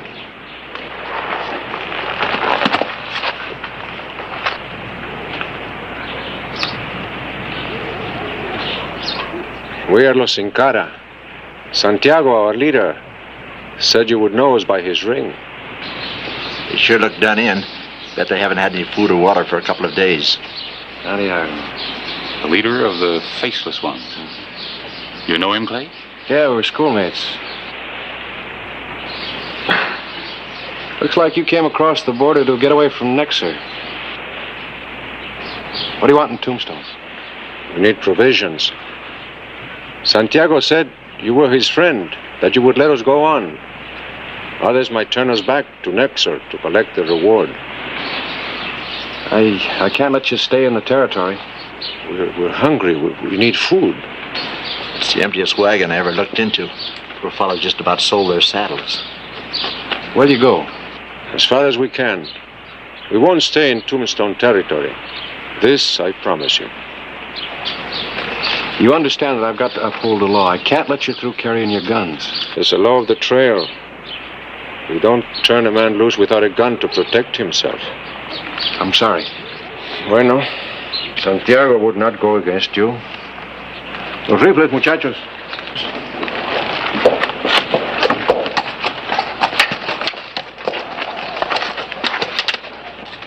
That it? All except our knives. That's good enough for me. We're very grateful, Senor Hollister. Santiago. Where is he now?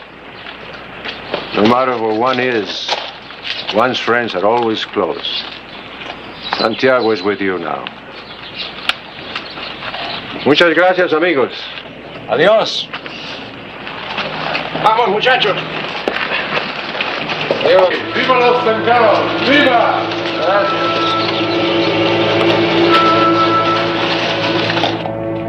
The morning of October 14, 1886, Charlie Petrie made a grim discovery.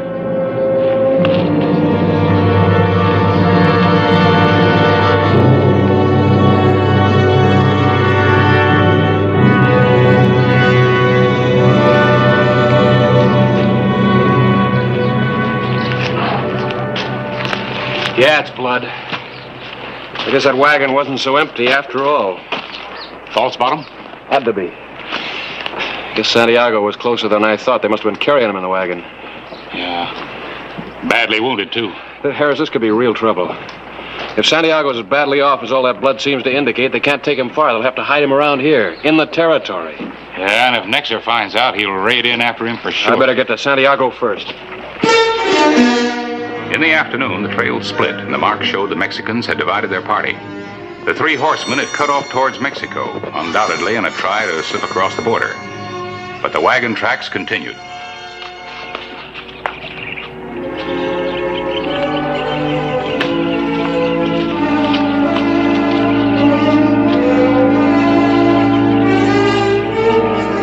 Clay Hollister knew they must have headed for the shelter of the Rocky Hills. It was a natural spot for an ambush.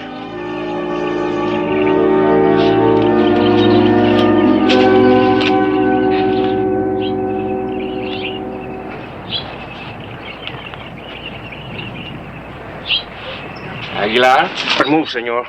Do not make me kill you. Follow a trail like a bloodhound. You're on the run with Santiago. He has stopped running, and so have I. Now that I know we must stop, I have decided to bring you to him. You trust me? Implicitly. Now the gun belt. Clay Hollister had found his friend and former academy classmate, the guerrilla hero who, armed only with the dream of democracy and freedom, had fought the military despot, Comandante Nexer. Santiago. Would that we could march again at our academy, amigo. Tell me, did I wear my uniform well? Your uniform's what you believe. Thank you for what you have done. I didn't do anything. This, in itself, is an act of friendship. Let me get you a doctor, Santiago. No use. Well, is there anything I can do? There is.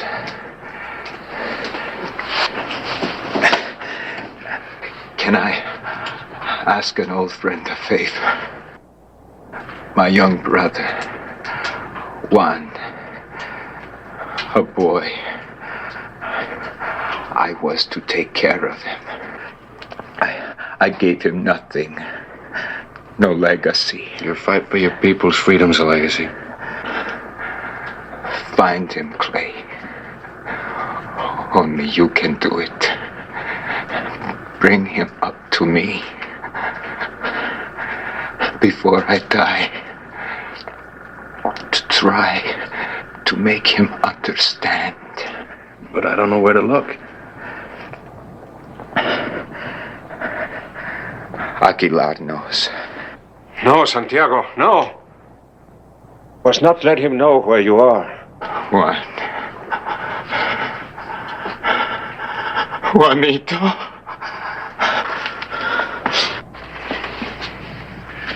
Where is he? Listen to me, senor. The boy's dirt. He's a weakling. He's dangerous. Take the guns back.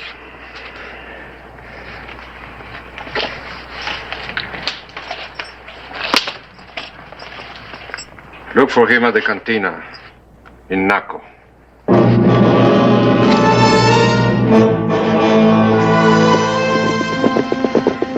It was a desperate race against time for a friend. And the prize was a few words to be exchanged between brothers before death claimed the stakes.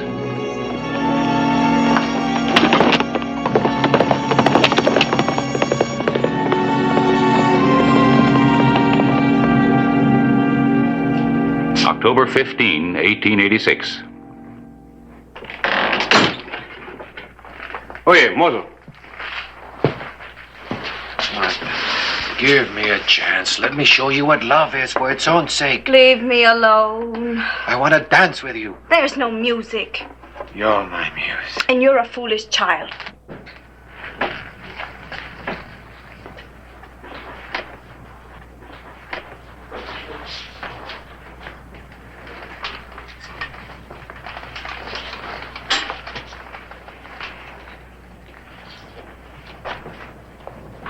You are Senor Clay Hollister? See? You asked to see me? Drink? No, no drink. Just talk. Drink 5 centavos. Just talk 20.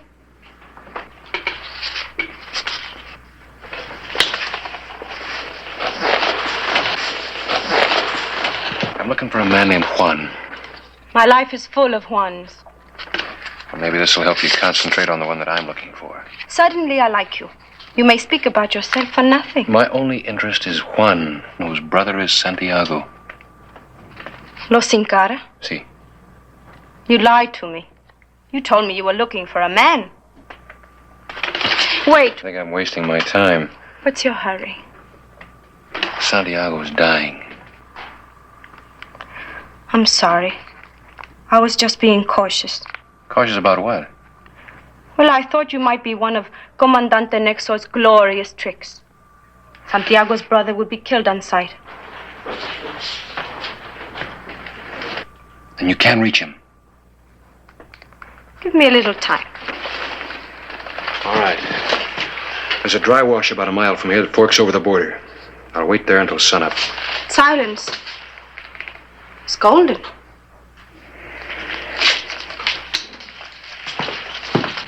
$20,000. I am an army all by myself, and you offer me that? How many men do you want? 40?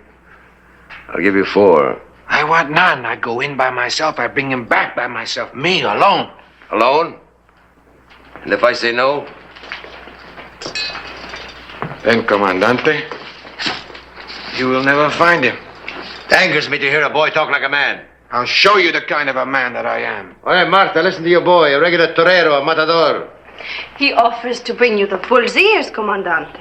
Does he know he has to get past the horns to get to them?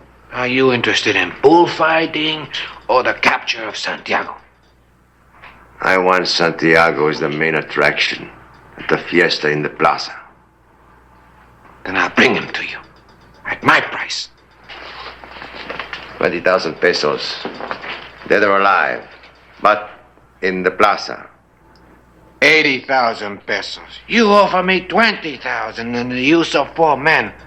Going alone makes me 4 times as brave. And you can perform as spectacularly as you boast, huh? Try me. Oh, adoro. Done. Payment on delivery.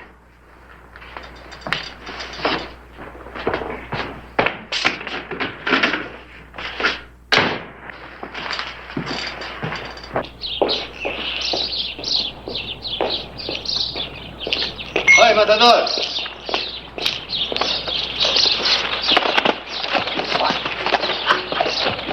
Simple answer to a simple question. How do you expect to find and catch the famous Santiago? He has sent for me. He is my brother.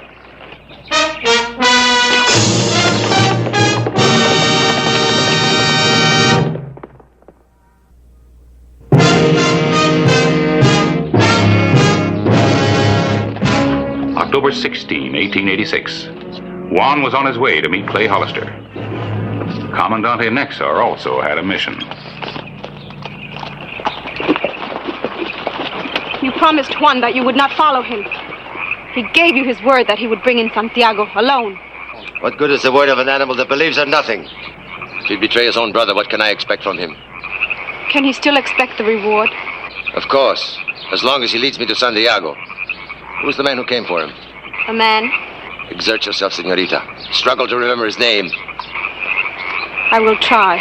Do so.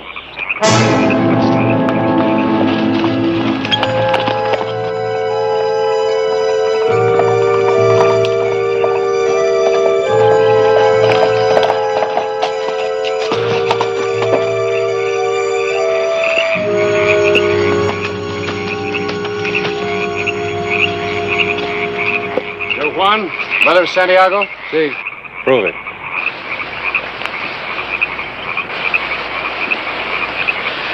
Ah, those were the days. We had a ranch, many cattle. But these revolutionary ideas of Santiago, they took everything away. We better hurry.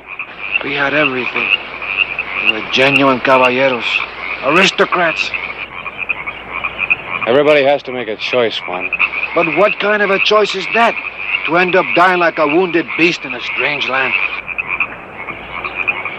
Aguilar doesn't trust you. I can see why.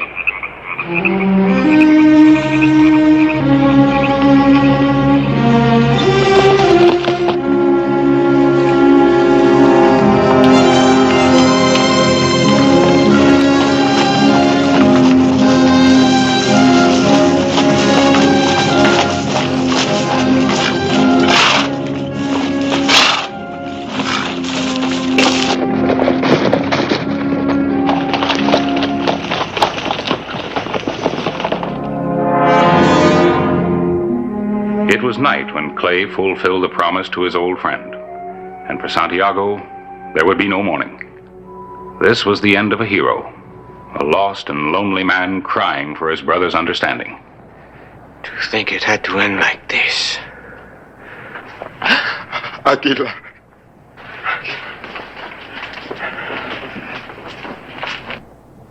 Do not leave me, Santiago. Do not leave me. Bury me in secret. And what we believe in will never leave you. Listen to me. No. You hear me, Juanito. It troubles me. The legacy I promised. No land. No cattle. Not even a thing to believe in. At least, I could have left you that. You call that a legacy? Look what it brought you. But it is all I have. There is no other legacy. There is more. There is. Cobarde. No, let my brother talk. Santiago, mi hermano, try to understand the logic. There is 80,000 pesos reward on your head, dead or alive. Santiago, you are dying. Let me take in your body. Your crazy dream is over. What difference will it make? Let the reward be my legacy.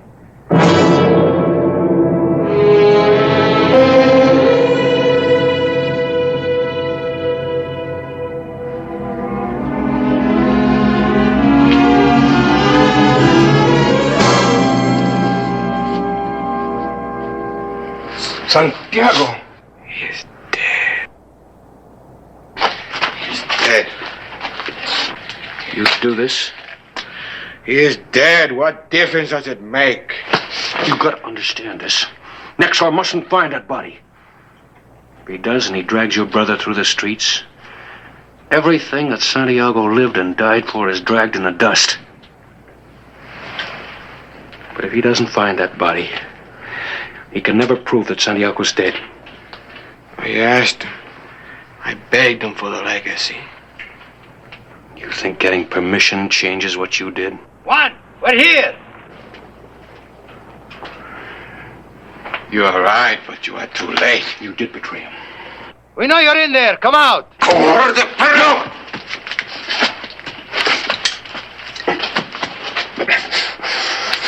You want to die here, too? You want to take Santiago's orders? Give up. Why should you die like this for nothing, too? We still got a chance to save the body, if I can stall for time. What is the matter with you, Juan? Come. Come here.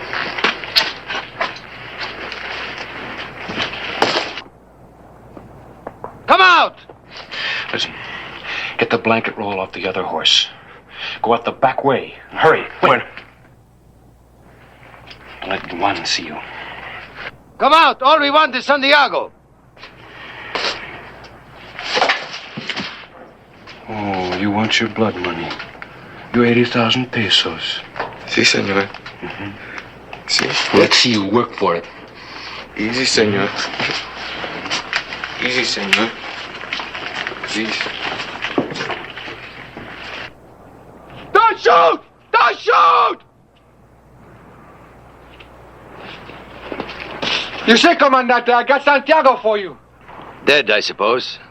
You agree, dead or alive, what difference does it make? That's right. What difference does it make? You're nothing but a traitor. Santiago was my enemy, but at least I respected him. I am a patriot, Comandante. A patriot believes in something. You believe in nothing but yourself. And this.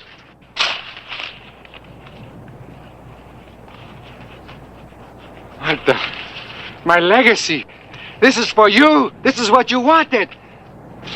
What good is it to you? The money won't keep you alive.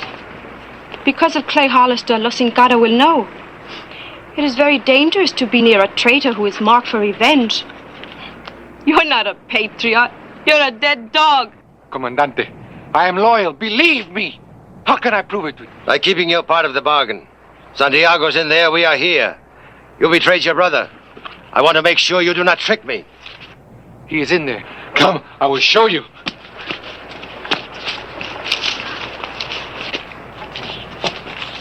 Comandante Nexor. At your services, Sheriff Hollister. What do you want? I have business with this man. He's a countryman of mine. It is no affair of yours. It is my affair if you're raiding across the border into Tombstone territory. I'm going to take what's inside. It is valueless to you. It is priceless to me. Well, what if I don't let you? Then I'm afraid I'm going to have to run the risk of your body being found in this wilderness before I get back across the border. Some choice. Give me your guns. All right. You have my word. Inside.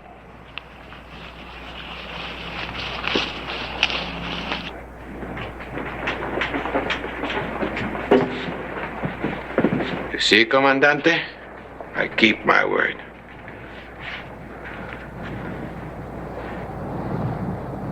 You tricked me.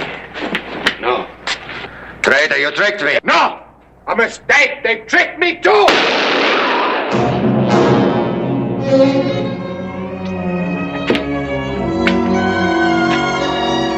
Tell him I was loyal to. Loyal to what?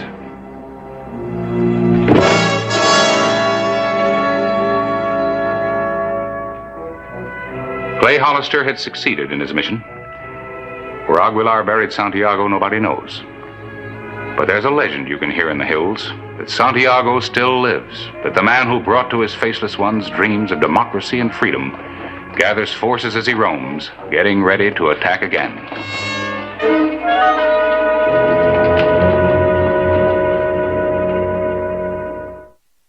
October 20, 1886. You sure took long enough coming back. What happened? You ready to give me a story? Yeah, it's a small notice, I guess. You can say Clay Hollister just returned from a slightly prolonged weekend. He spent an enjoyable time with an old classmate and friend, and now makes his home in the mountains south of the border. What really happened, Clay? Did you ever read what this ring says, Harris? Let's add a line to that notice. You can say, Hollister was pleased to see that his friend still is true to the code of courage, honor, integrity. Well, that's good enough for me. Should be good enough for everybody.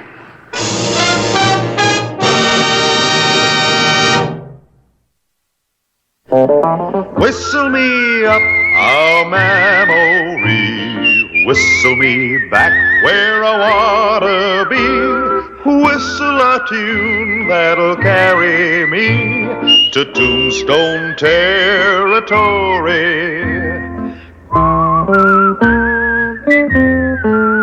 If your past has run afoul of the law, it's a handy place to be, 'cause your future's just as good as your draw in Tombstone territory. Whistle me up a memory, whistle me back where I wanna be, whistle a tune that'll carry me to Tombstone territory. Huachuca and Tombstone, Arizona Territory.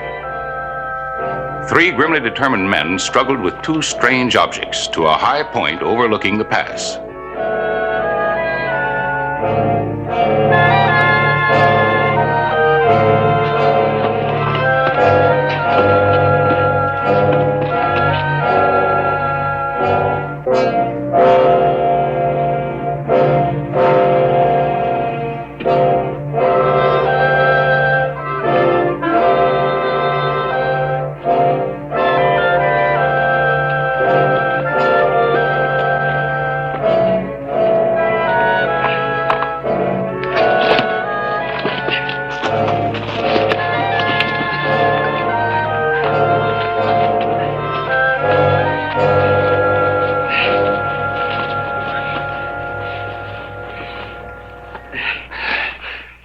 They ain't even gonna have a chance to scatter. Yeah, you act like you can't wait to use it. Stand back. Stand back.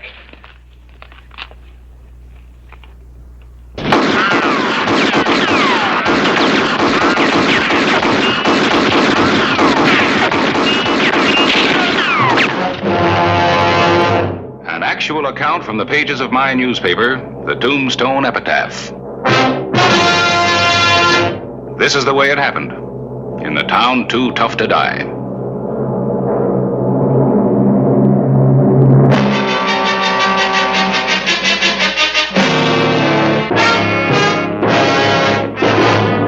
Tombstone Territory. Early morning, August 12th. The men carefully concealed their Gatling gun, the most vicious weapon of the times. 10 revolving barrels to spout death and destruction, capable of wiping out a whole detachment of men. All right. Cold camp, no fires, and stay under cover till I get back. When'll that be? I don't know. I'll get more cartridges for the gun and find out when the Army's going to pick up that payroll money. I assure you that the Army will be traveling fast here.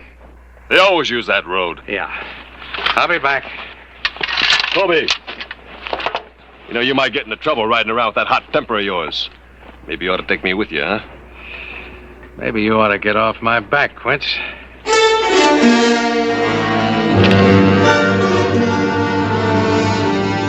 Sam Colby rode into Tombstone, intent on information concerning the Army payroll. When he saw me entering the epitaph, he decided to seek other information.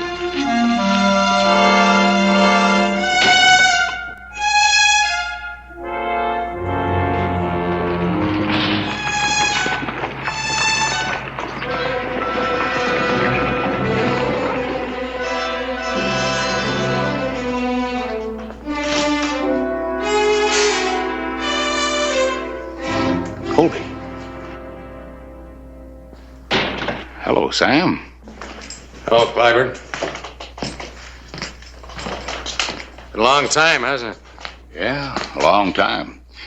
You haven't changed much, Sam, being out of things for 5 years. Well, I counted them. Kansas State Prison, but I've learned my lesson. I'll never try robbing a bank again. Clyburn, what happened to Sarah Medford? Well, now, you didn't come all this way to ask me that, did you, I Sam? didn't even know you were in this town.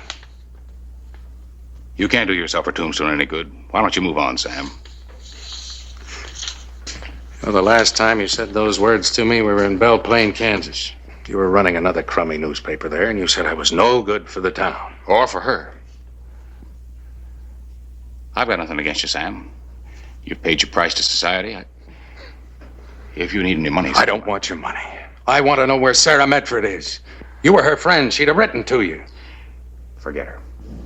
You're not even sure if she's alive. I've never been sure of anything in my life, except that someday I'm going to find her. Now, where is she? I wouldn't tell you if I knew. All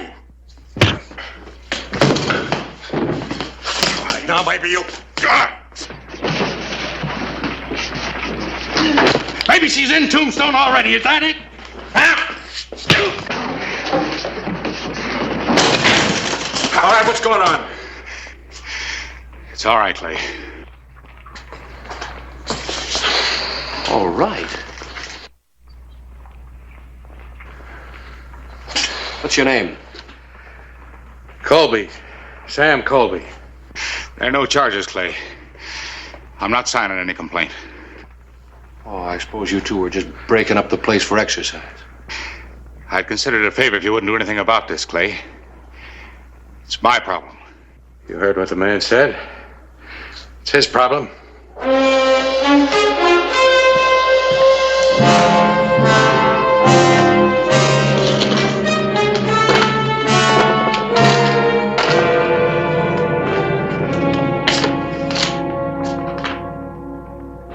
He said feed his horse, but don't take the saddle off. Did he say where he came from? No. Made a trip to the gun shop and back, then took off again. A gun shop, huh?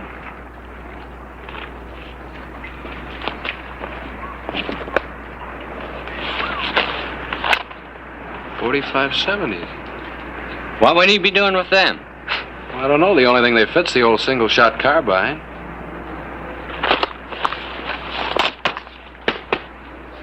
Must have 300 rounds. Take him a long time to shoot those up one at a time. You got enough deputies lined up. Stop any trouble. Stop worrying. I'll stop worrying when the Army picks up that shipment of theirs. Yeah. $50,000. You just keep that badge of yours under your vest. I don't want anybody to know this town's planted.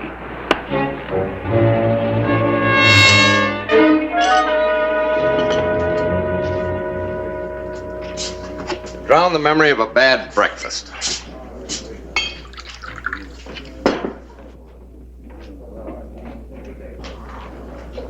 Who'd you say you were looking for, a man or woman? Woman. I figure she may be in this town working as a seamstress. What's her name? Medford. Sarah Medford. She's real pretty. Dark black hair and beautiful brown eyes. When she talks, it's kind of like music. They all sound like music, mister. A seamstress with black hair. Yeah. I know one. Yeah? Seems she is called Sarah. Well, where is she? You came a long way for nothing, maybe. This one's about to be married. Yeah, picked herself an army fella down at the fort. Where she live? I think it's a greenhouse at the end of First Street. Yeah, thanks. But I can't just leave. What would Paul think? Where would I go? There's a night coach leaving for Bisbee. Paul isn't due back here for 3 days. You told me yourself he's on special duty at the fort all this week. I'm sticking in my 2 cents, Sarah, because I don't want to see you have to face this town if Sam Colby brings out the past. Don't stay here and pay for it twice. All right, Harris. You can stay with my sister Anne. Return here on Sunday. Colby should be gone by then. Harris, how is he? How does he look? What? Oh, I'm not in love with him anymore. I don't have to prove that to you.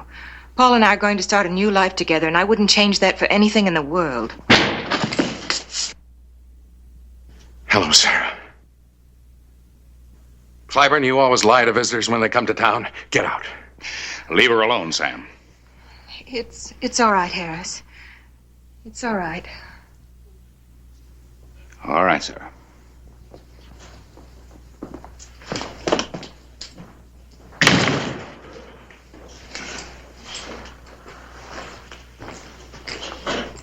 Well, you better have a drink on this. After 5 years, looks like I got here just in time. Our time ran out a long time ago, Sam. I heard you were about to get married. Well, that's no problem. No man ever gets anything without taking it from another. That's what you thought when you asked me to marry you. That we'd start out on money you robbed from a bank. Honey, one mistake, and you run out on me. Why did it have to be that one? Why didn't you wait for me? For you to get out of jail? And promise me again you'd take a job and stop being wild? Oh, honey, you used to love me for being wild.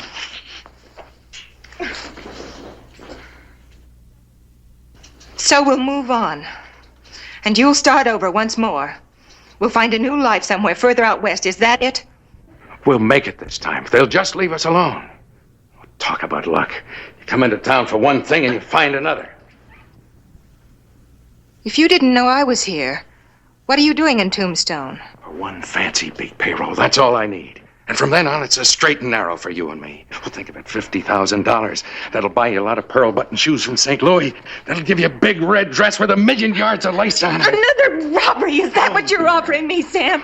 Face it, you're no good. You're no good.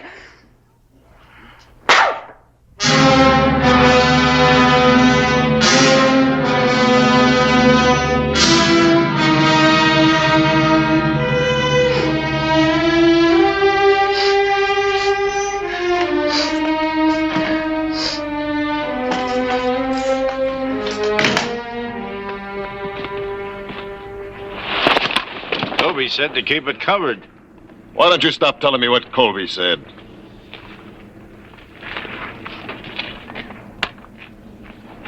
Yeah, they won't even know what hit him. Let's keep him, Colby. You're getting real itchy, ain't you, Quince? I don't trust him. How come he knew about that Army payroll being in Tombstone? Yet he didn't know when they were picking it up. Well, how much information do you want him to have? It was lucky that when he broke into that stage office last week that he saw the manifest. If he hadn't, he wouldn't even have known that they were shipping the money. Where are you going? Going into Tombstone and get myself a drink. He ain't gonna like it. I hope he tries to tell me that.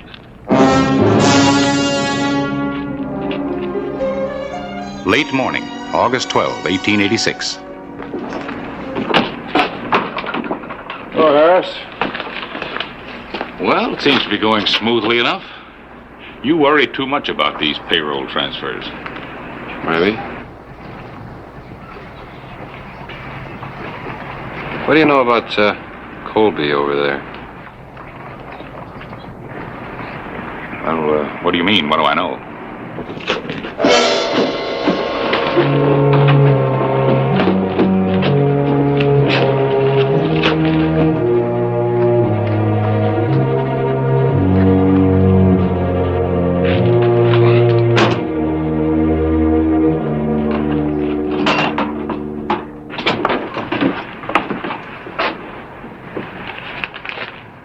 Paul! Oh, Harris! It's all yours, Lieutenant. Thank you, Clay. My pleasure. I'll just bill the Army for my 3 extra deputies. Fair enough. Prepare to mount. So you're the one drew the assignment this time. Didn't expect you in for another 3 days. This is official business and a quick trip. Tell Sarah I'll see her Sunday, huh? Be glad to.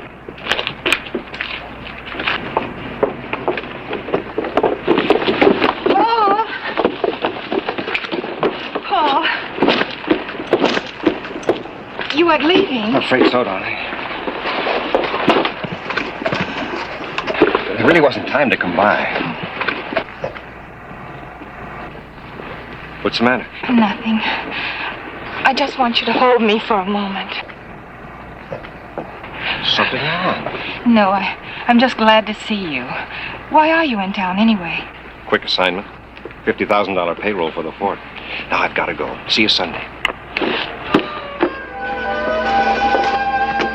Wagon, ho! Sing the last horse, flank away! 50,000. Paul, wait! Don't go! You can't go!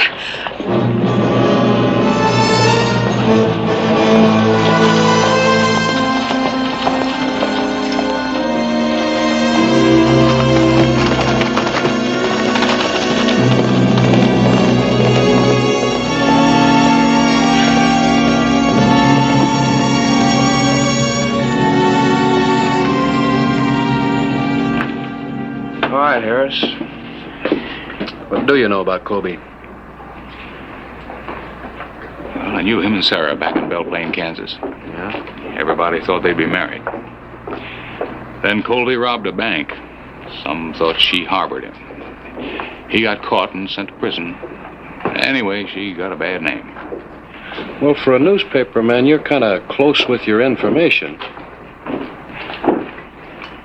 Well, then when I came to Tombstone, she followed me. Her folks were dead. She had no other family. Guess I was her only friend. Then she met Paul Crane. Well, why